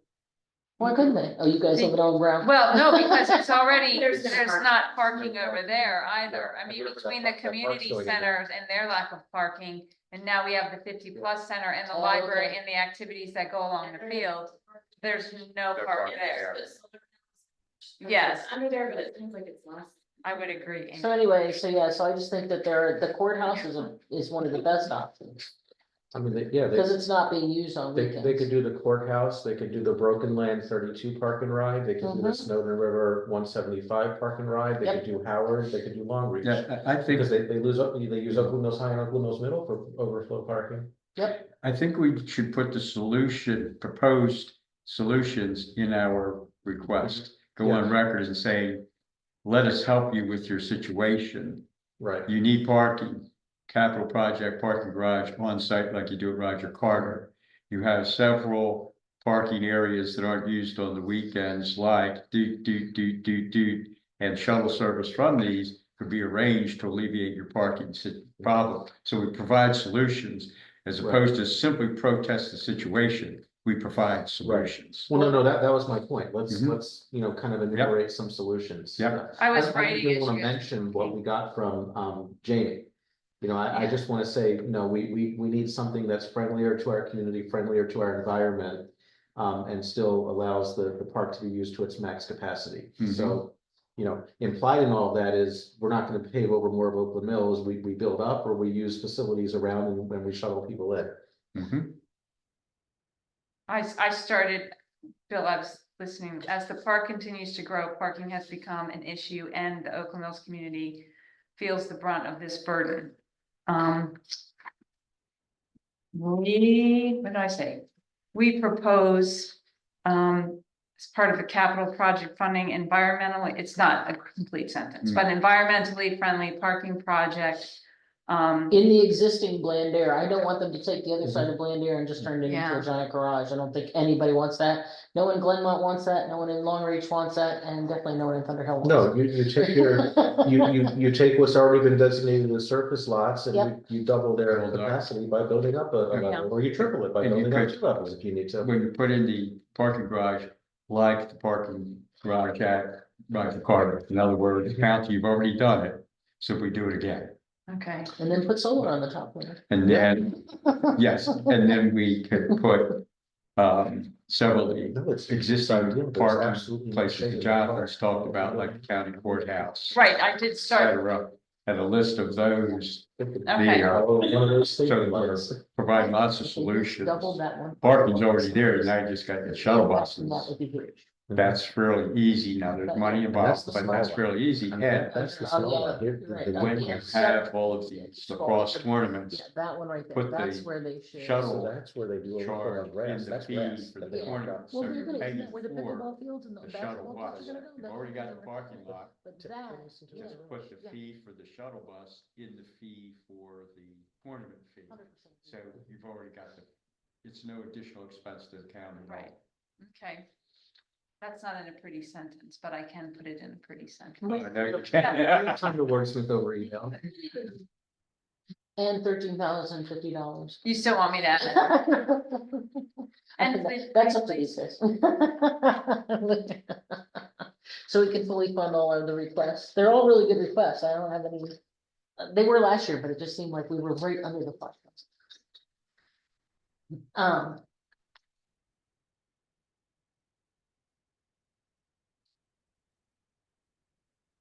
Yeah. Any other thoughts on? Are all the, whenever they have a tournament, I have a question about this. Whenever there's a lacrosse or softball or baseball tournament. Are any local teams playing in those tournaments or are they all from somewhere else? Cause it feels like they all, it doesn't feel like there's like Howard County teams playing. I think it just depends. Yeah, I think it depends. My guess is you'll get some from Howard County, kind of like Saks, Memorial Day tournament, the Right, Sac right, travel right. play. But the majority of the teams are coming from Yeah. the state and out of state. My Well, that guess makes is, sense to me because with SAC the- is hosting it, you're inviting it, but who, that's, I can never, like, when I'm driving through, I don't ever see like who the actual host is. It feels like Howard County is just soliciting it. We're soliciting people to come here and use our park and pay us rather than it being for our local lacrosse teams. Like, I don't see the high schools having a tournament there. I don't see, you know what I'm well, saying? it was good. And that's a good question. We could ask Rec and Parks. My guess is it functions very much like Saks Memorial Day tournament, that there are local teams from Howard County playing in the tournament. Really good travel teams from Howard County are probably playing in the higher level tournaments here. And you get a lot of people from out of state here too, Mhm. like we did the Memorial Day tournament with SAC. I mean, I That's talked my to guess. In the last couple months, I talked to somebody who flies up here regularly from Florida for their Mhm. son to play in lacrosse tournaments up Mhm. here, and I was like, Mhm. wow, Yes. so, I And did, They have lacrosse tournaments here televised on ESPN. yeah. Mhm. Yes, yeah. yes. I did request, after our strategy session on the 8th I asked Nick Mooneyhan if he could come to a meeting specifically to discuss Blandair, hoping to get some answers to some questions, and also we wanted to see perhaps a comprehensive plan and an update of what the Right. I do feel like local baseball teams play. I do feel Yeah, like that's one of the. I do feel like Casey was local saying that baseball exact thing. do play, Oh, yeah. but when the lacrosse tournaments are here, I'm always like, Yeah. It just feels like, I thought in the old, at least in the old days, when my oldest daughter was playing soccer at Oakland Mills High School, that sometimes the high school games were over at Lander. oh, okay. If they needed it. I don't know if they still do that, but. Not that I'm aware, unless it was some special. Yeah, sometimes they Oh, had something. practices over there and, yeah, Hmm. Oh, that's especially nice. because, you know. Well, football they players- might go over there for a practice, yeah, because there's just not enough. So. It is hard to find, it's hard as a soccer. Oakland Mills coach, has a it's hard to land find deficit for a high school, you know, relative to other county schools, they've had enough fields. It's hard to find space. As Bill can attest. Mm-hmm. In fact, my dream was to win the lottery so I could buy a house with a huge plot of land next to it, and I was gonna build my own soccer field, and they could just always, my team could just practice on my yard. I thought you were gonna say, buy a house and then tear down the house. Right, turn down the house, and just have 2 soccer Yeah. fields, exactly, and then I would use half the field for my team and let 3 other coaches use the other. Yes, but now that I don't coach anymore, that dream is dead. They built a pretty cool and it's like. Right, there you go. There you go. You tear down the house, just leave the foundation, it'll fill out. Yeah. Anything else on budget No. priorities? No. Okay, So I will say, Vicky was hoping that we could get the letter to her by November 8th, which is prior to our next board meeting. does everyone agree that we can, since we've discussed this in open meeting and it's been an open meeting, what our revisions are going to do, that we can do an electronic vote when Brigida circulates the revised copy? Mm-hmm. Is everyone that's okay with fine. that? Sure. Warren, Paulette, are you okay with that? That's fine. Okay, Paulette, you good?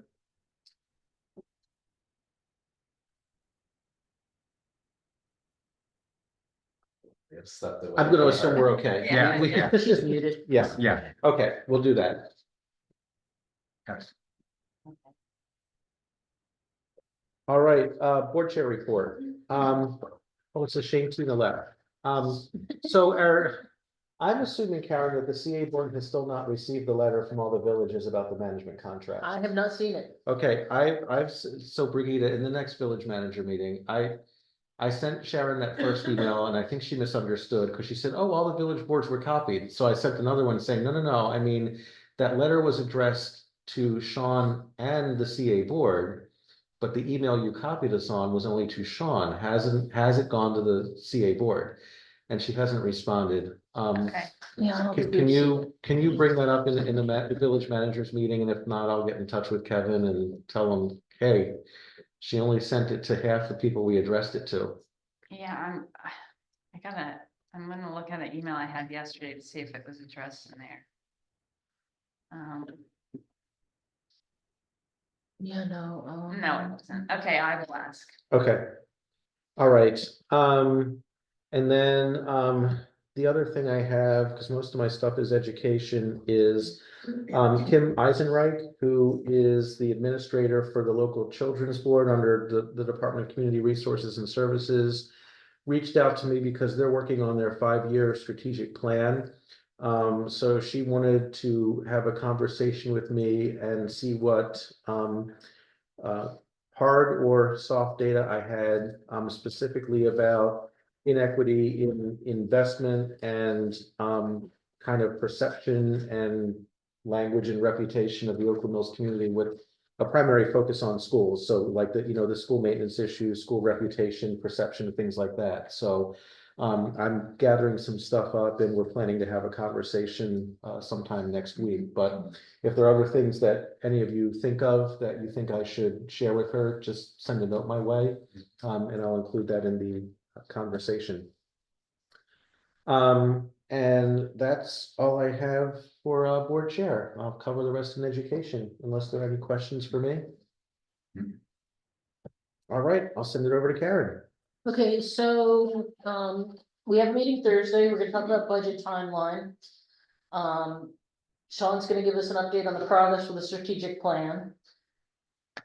My head just, the pool survey that I did, the pool survey is closed now. I probably got like 150 responses. Some of them were, handwritten, so I'm trying to input all that information, but, as soon as I get everything input and I can do it, I'll get all of the results out to everybody. So hopefully within the next week or so, I'll have all the results, out to everybody for the pool survey. So I was really pleased with how many people responded, and we got quite a few during the fall festival, and thank you, Oklahoma Village Board, for adding the pool request to our letter. I really appreciated it. So that's all I've got for tonight.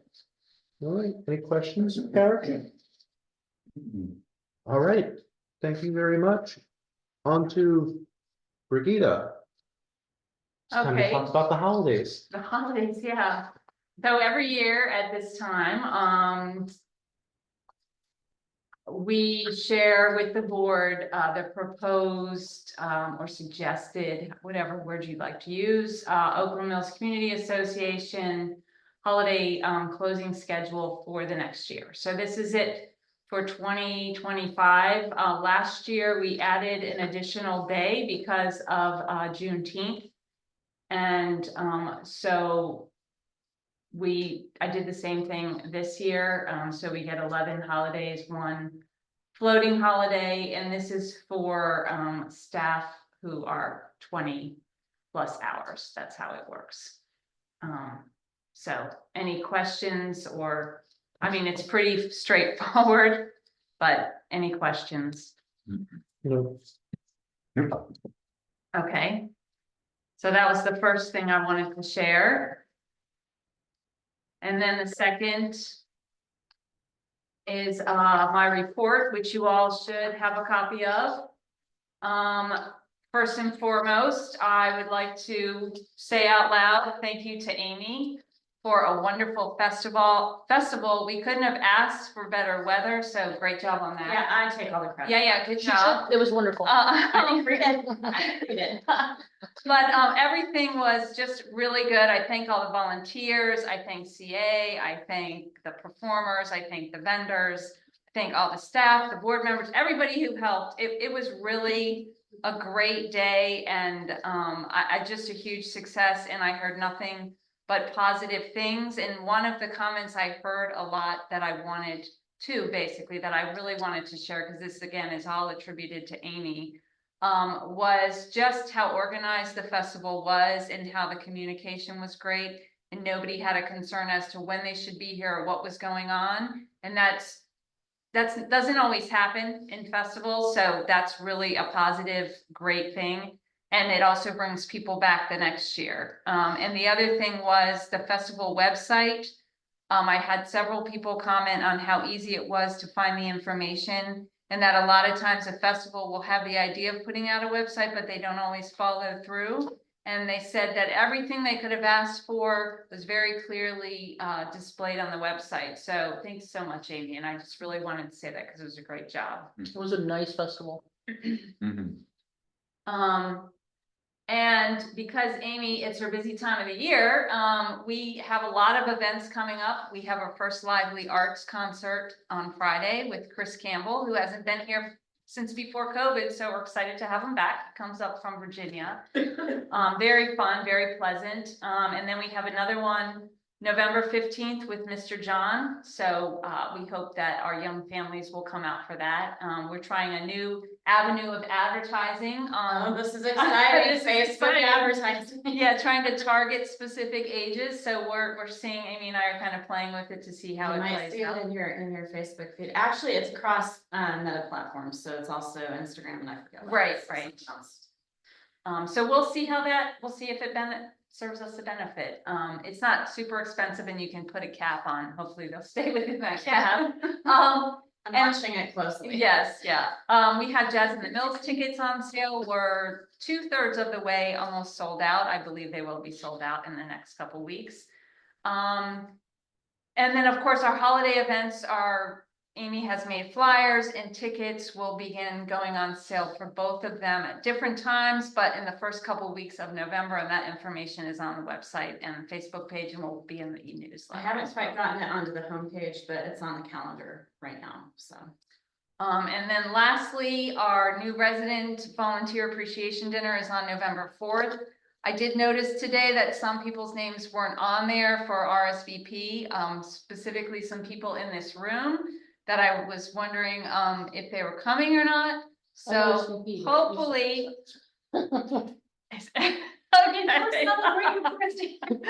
But regardless, we put it out for a little bit longer, just to make sure everybody, because I know it can get busy. and All right, you let me make can sure we don't forget. have other plans, 'cause otherwise I'm. No, Jonathan, I'm teasing you. Are you the only one? I just Because was worried. surprised, some I'm pretty people's sure I names did. who are normally on there, I hadn't heard from. So anyway, I just said I'd put a plug in for that.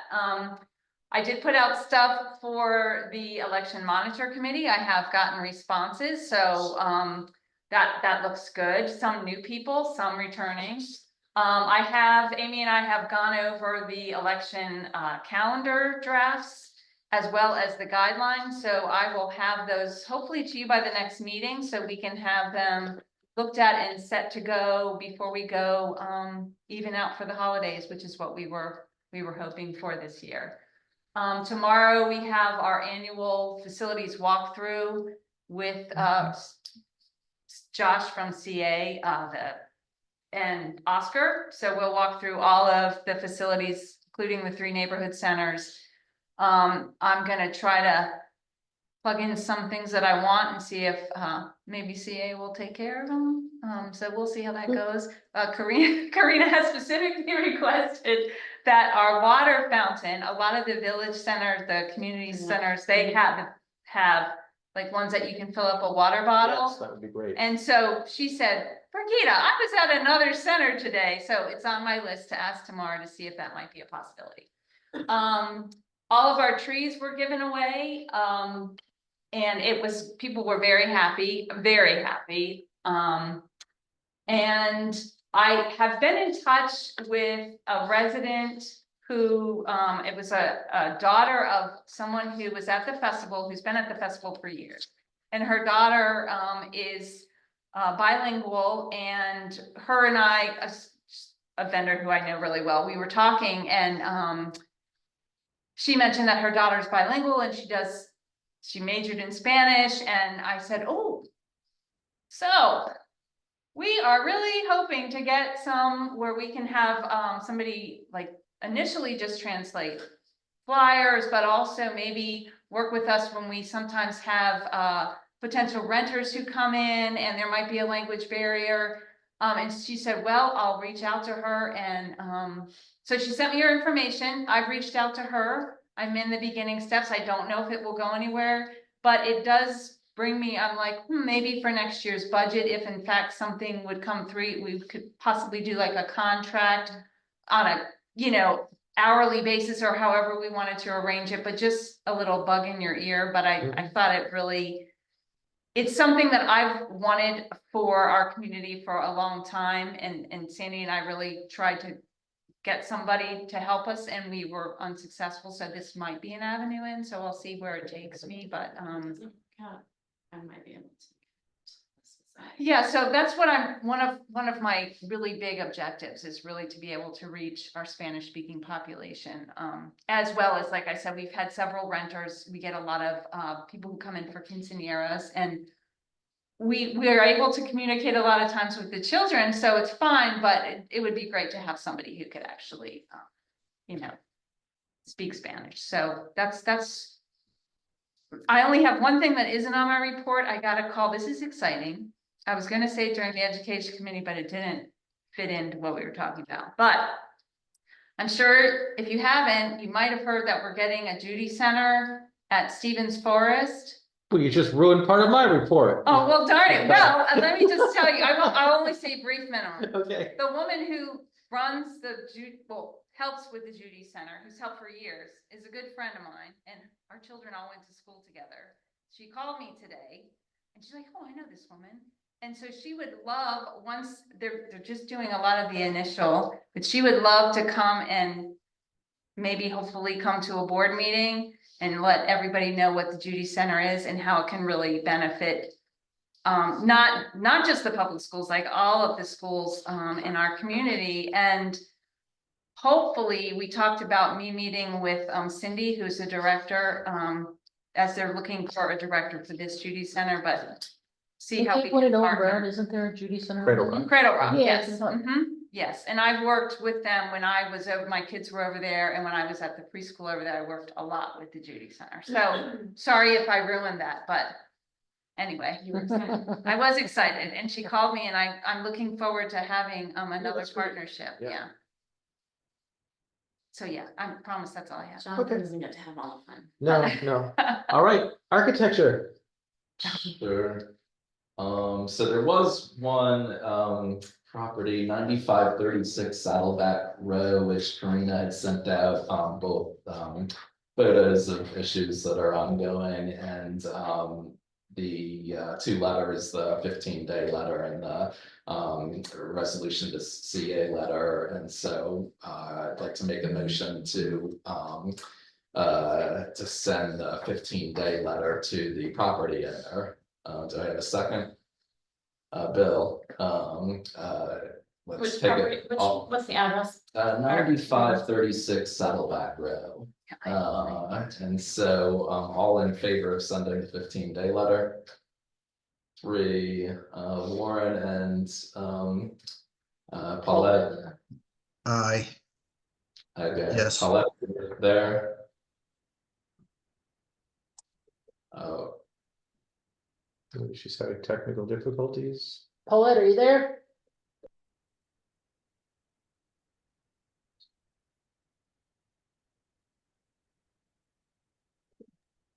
Yes, I'm sorry. It's really loud.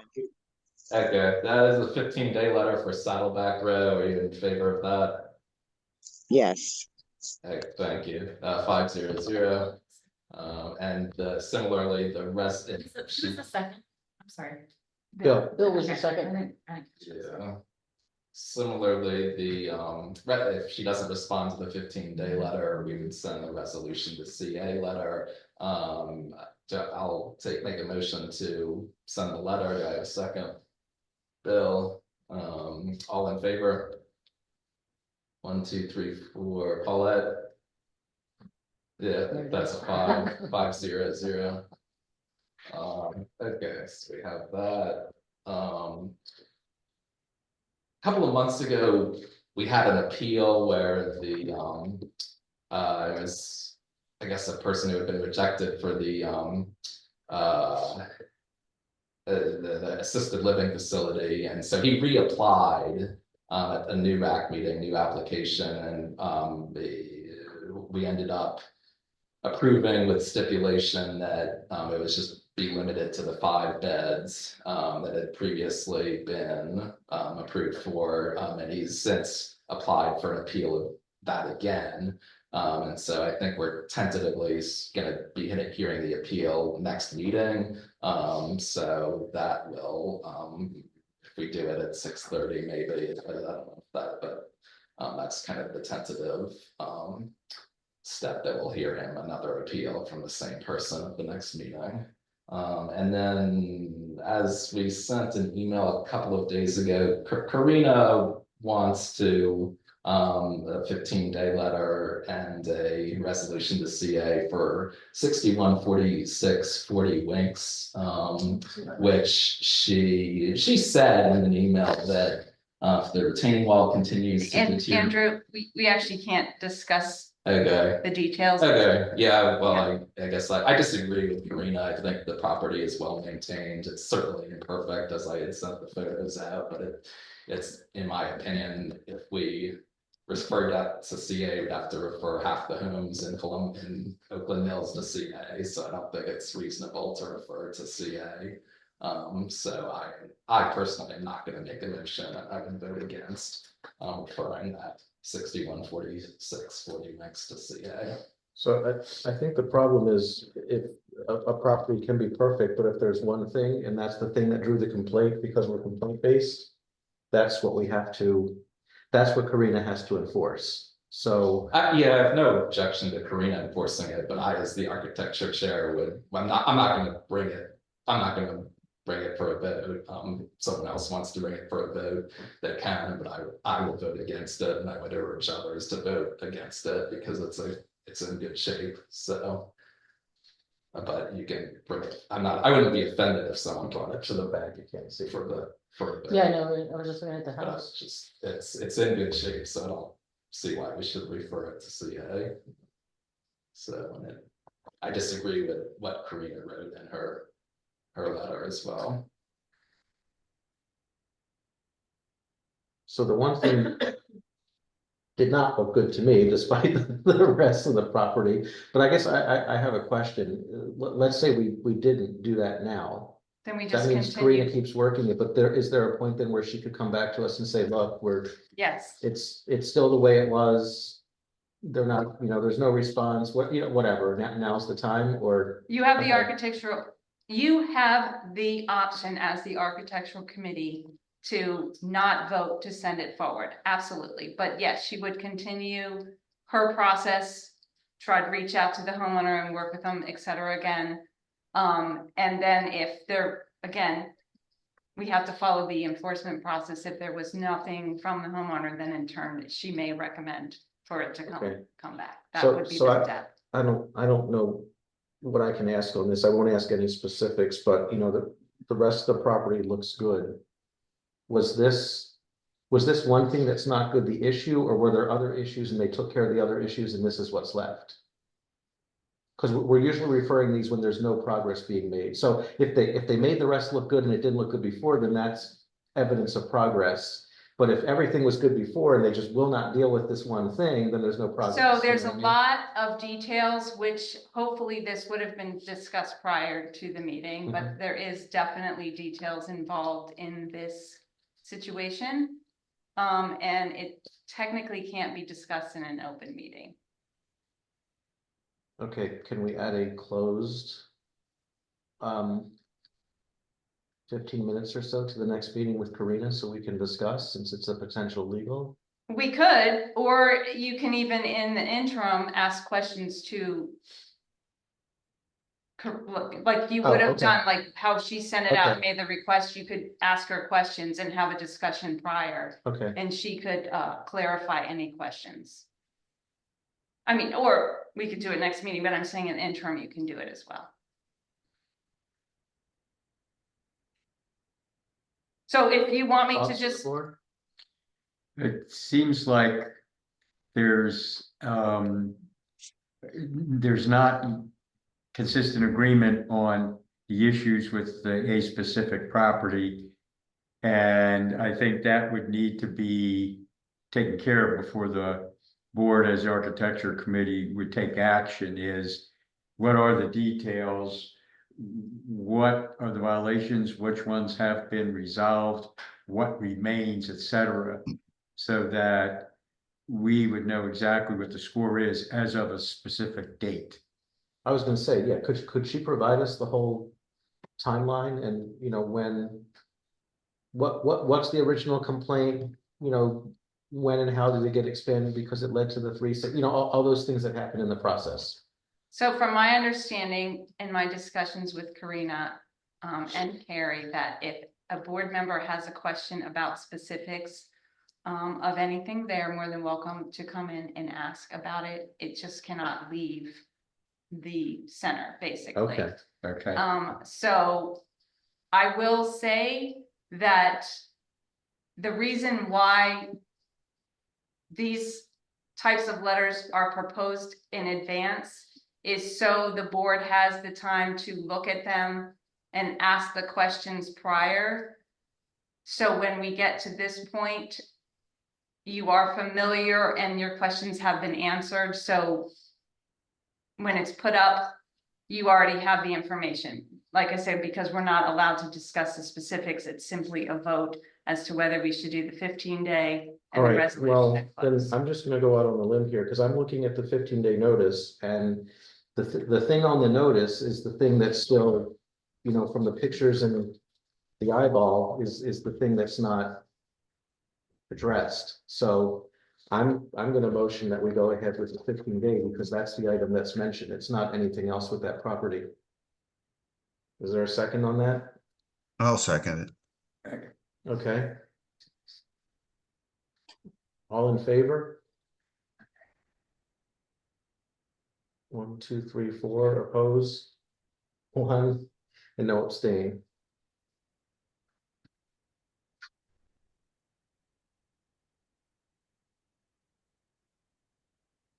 All right. You have other architecture? No, that's it. Okay.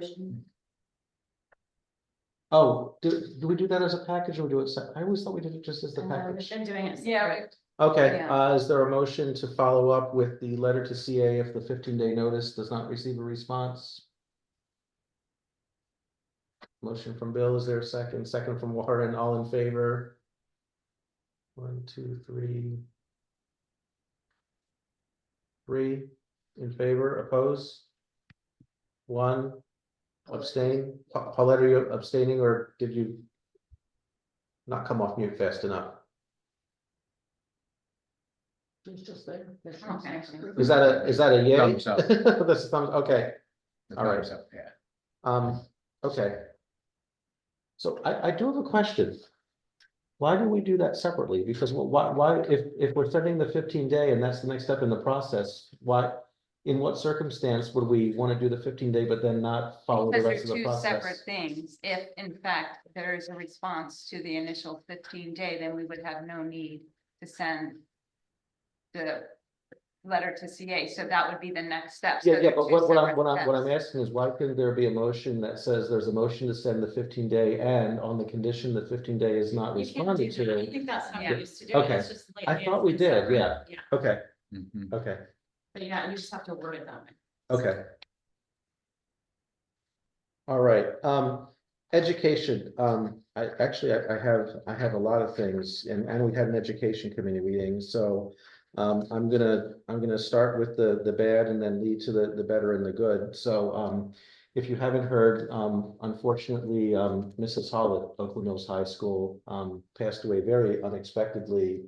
The Wednesday before last, It's right after the fall festival. yes, right after, yeah, she was an English teacher at the school. She was also the coach of the Palms. So she and her group were there at the fall festival, volunteering at the craft fair. And it was, Wow. it's been a very tough couple of weeks. So the Thursday after at the school, they sent the English department home and, had counselors throughout the school and basically didn't hold classes that day. And her memorial was this past Friday. On to better things. Another thing I had noted, as Brigitte said, Stevens Forest Elementary received a $330,000 grant to establish this county's second Judy Center. And the well, first of all, Judy is named after Judith Hoyer, who was the wife of Steny Hoyer. Basically what Judy centers do is they provide early childhood intervention. So we're talking about children under 5 years old. So this will definitely serve children who meet requirements within the Stevens Forest Elementary attendance area, but it can also serve children beyond the Stevens Forest attendance area.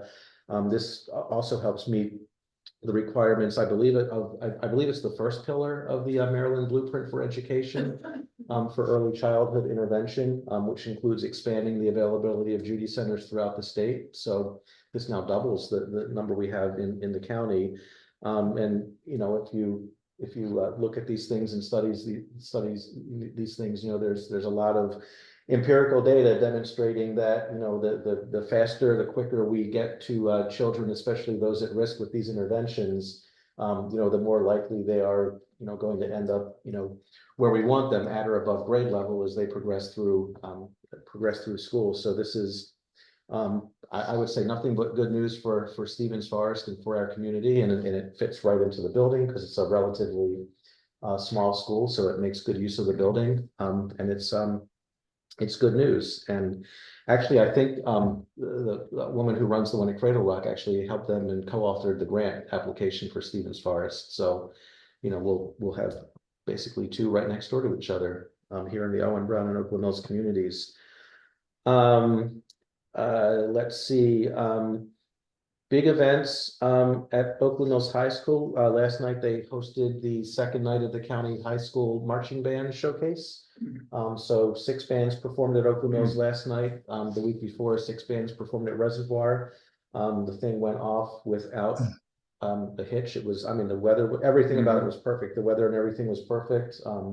Everyone said Oakland Mills was a great host, and I already know Oakland Mills wants to host it again. So assuming they don't rotate them and Oakland Mills can just say, we want it, hopefully it'll become maybe a fall tradition at Oakland Mills to host one of the 2 county marching band festivals. In case you're wondering, the other schools there were Long Reach, Guilford Park, Centennial, Mount Hebron, and Glenelg. And Guilford Park was, this is the first year they have a marching band, so they've really got a nice reception for, going out there and giving it their all. And they're still a school without any seniors there because they have freshmen, sophomores, and juniors. So it was nice to see them there. And like I said, they got a very nice reception. Other things, I mentioned this actually during the FAB discussion, the Oakland Mills High Choir is going to the Maryland Choir Invitational at the University of Maryland tomorrow. So they'll be performing down there at 7:30. If anyone's available, they would love to have support down there in College Park. So put out the word. And before you know it, it's going to be time for the WBAL Concert for Kids. So if you know anyone, especially a business who might be interested in sponsoring and getting an ad in the program, please let me know, because I have forms, or I can put them in touch with the school to help get sponsorship for that. And that offsets the cost of the programs, and then anything else just goes right to the kids campaign. So everyone who contributes, everyone who participates, it all goes to the kids campaign. Even putting on my FAB hat, when we do the concessions, we turn the concession money over to the kids campaign. It doesn't even benefit FAB that night. But definitely having some sponsors to offset the cost of printing all those programs would be helpful, and I'm out beating the streets for those. Updated website this year. It's helpful. You mean like For me early to enough? put the word out about, I'll ask her. yeah, to make sure the ticketing and everything. Last year, something went a little wrong because Yeah. it didn't, yeah, something went wrong with It it. was a little weird, so Yeah. I don't want to put out information I know. that's not right, so. I know. Okay, and then finally in education, the education committee had its first quarterly meeting. And we had, well, better turnout than we were getting before. We had 5 people here. We kind of, reintroduced the committee because we had a couple of new people. We have a parent of young kids who will be going to Stevens Forest, and we have a parent of young kids, one of whom goes to Talbot Springs, and the other who is in the Judy Brown Montessori now for preschool, so who will be going to Talbot Springs in the future. And one of the things we did is we reviewed the education committee's goals and objectives, which were last revised in 2019. And everyone agreed that the goals and objectives as stated are still appropriate today. So there were no recommended changes to those. So they will, remain out there as they are. We talked a bit about capital funding. John D. Tomaso had a suggestion for the high school maybe to, if it has data available to it, look at, notable alumni and see if we can start setting up a program to bring them back to speak. So that's where I brought up, oh, well, we have the speaker series. We just need to find people like that to speak at the speaker series. So I'll talk to the principal, hopefully when I see him Friday night at the homecoming game. And then, everyone knows that if anything comes up, we're going to do these meetings quarterly, because the monthly cadence just wasn't working well. It gets too busy during the school year because there's always something going on after school. So we decided to do it quarterly. The next meeting will be in January. And in the interim, what we all agreed to is we would stay in touch over email if there's any news we need to share, anything like that.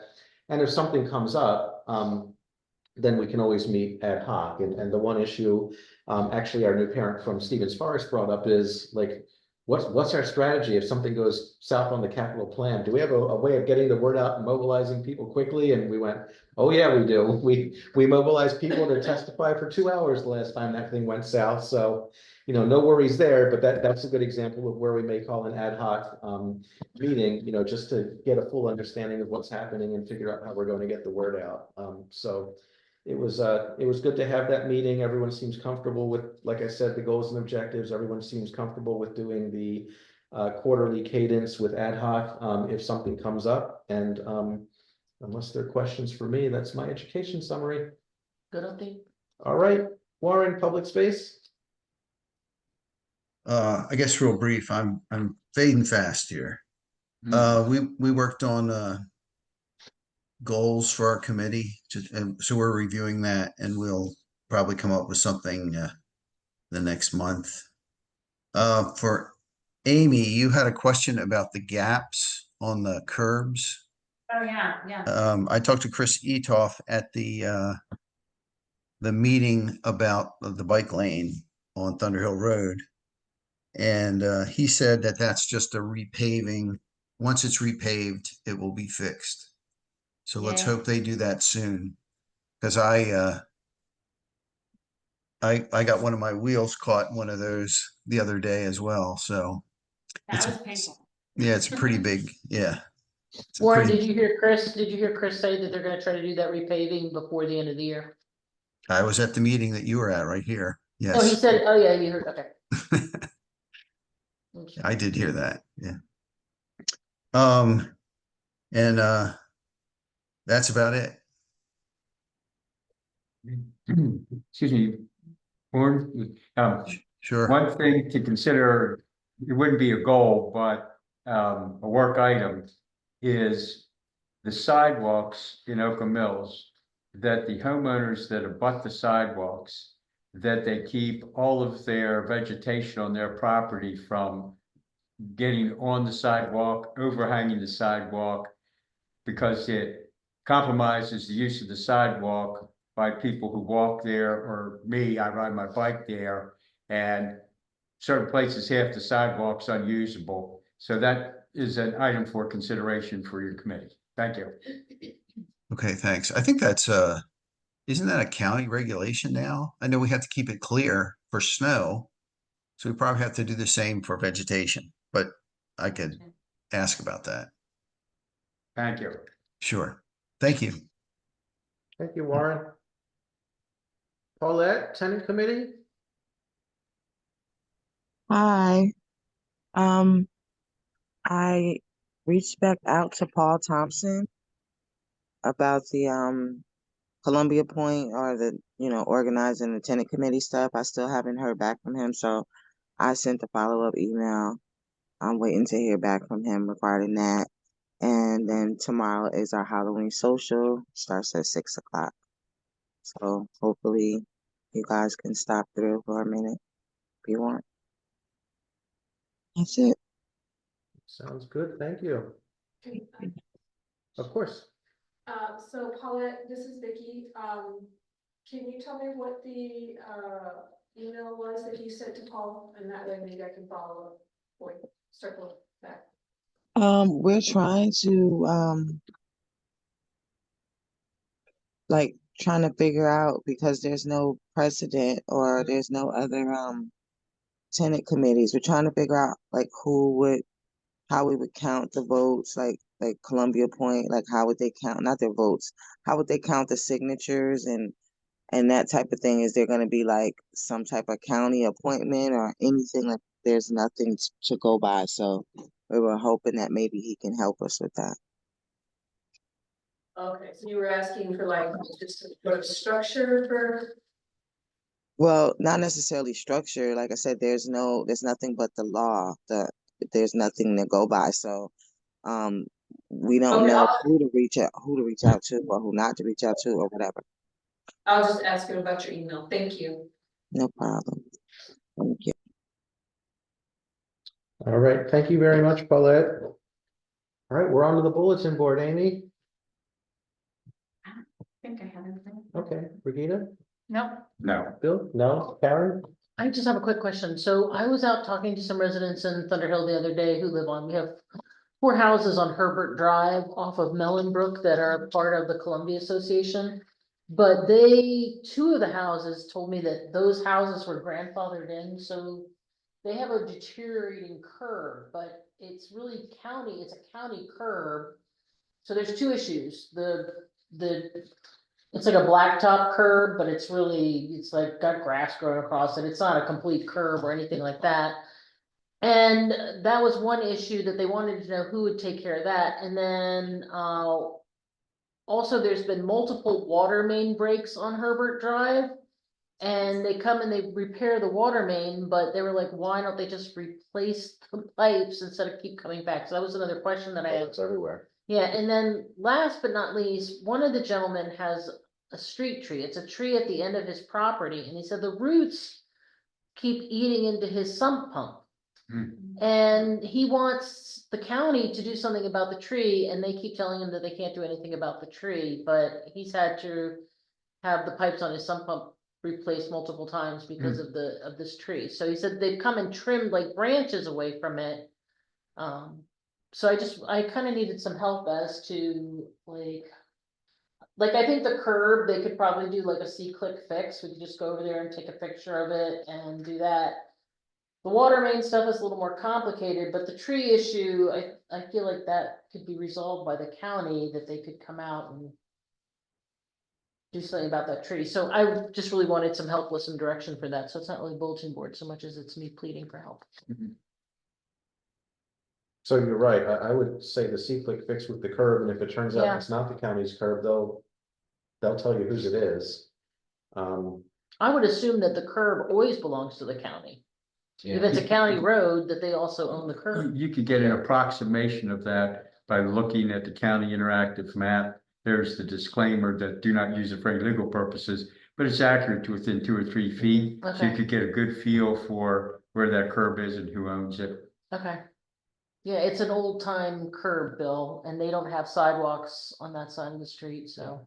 Down the water mains, I mean, everything is just aging. They Yeah. just did the major water main project in Wild Lake, and I mean, that's because they are replacing the sections that break. The problem is then something breaks further, or You can see in the road, they've had like on that Yeah, street, they've had it's, multiple water main, you can see the patches in the road. no, we have this like along Camelback. It's the same thing. It's, every few feet there's another patch from another Yeah. break. And I actually asked the water guys when they were out for the last one, like, is this an unusual number? And they said, yeah, this area definitely has its share, and it's all 50 years old, and it probably wasn't the highest quality work when it was all installed, but I mean, At the time, it was there's state of the gonna art.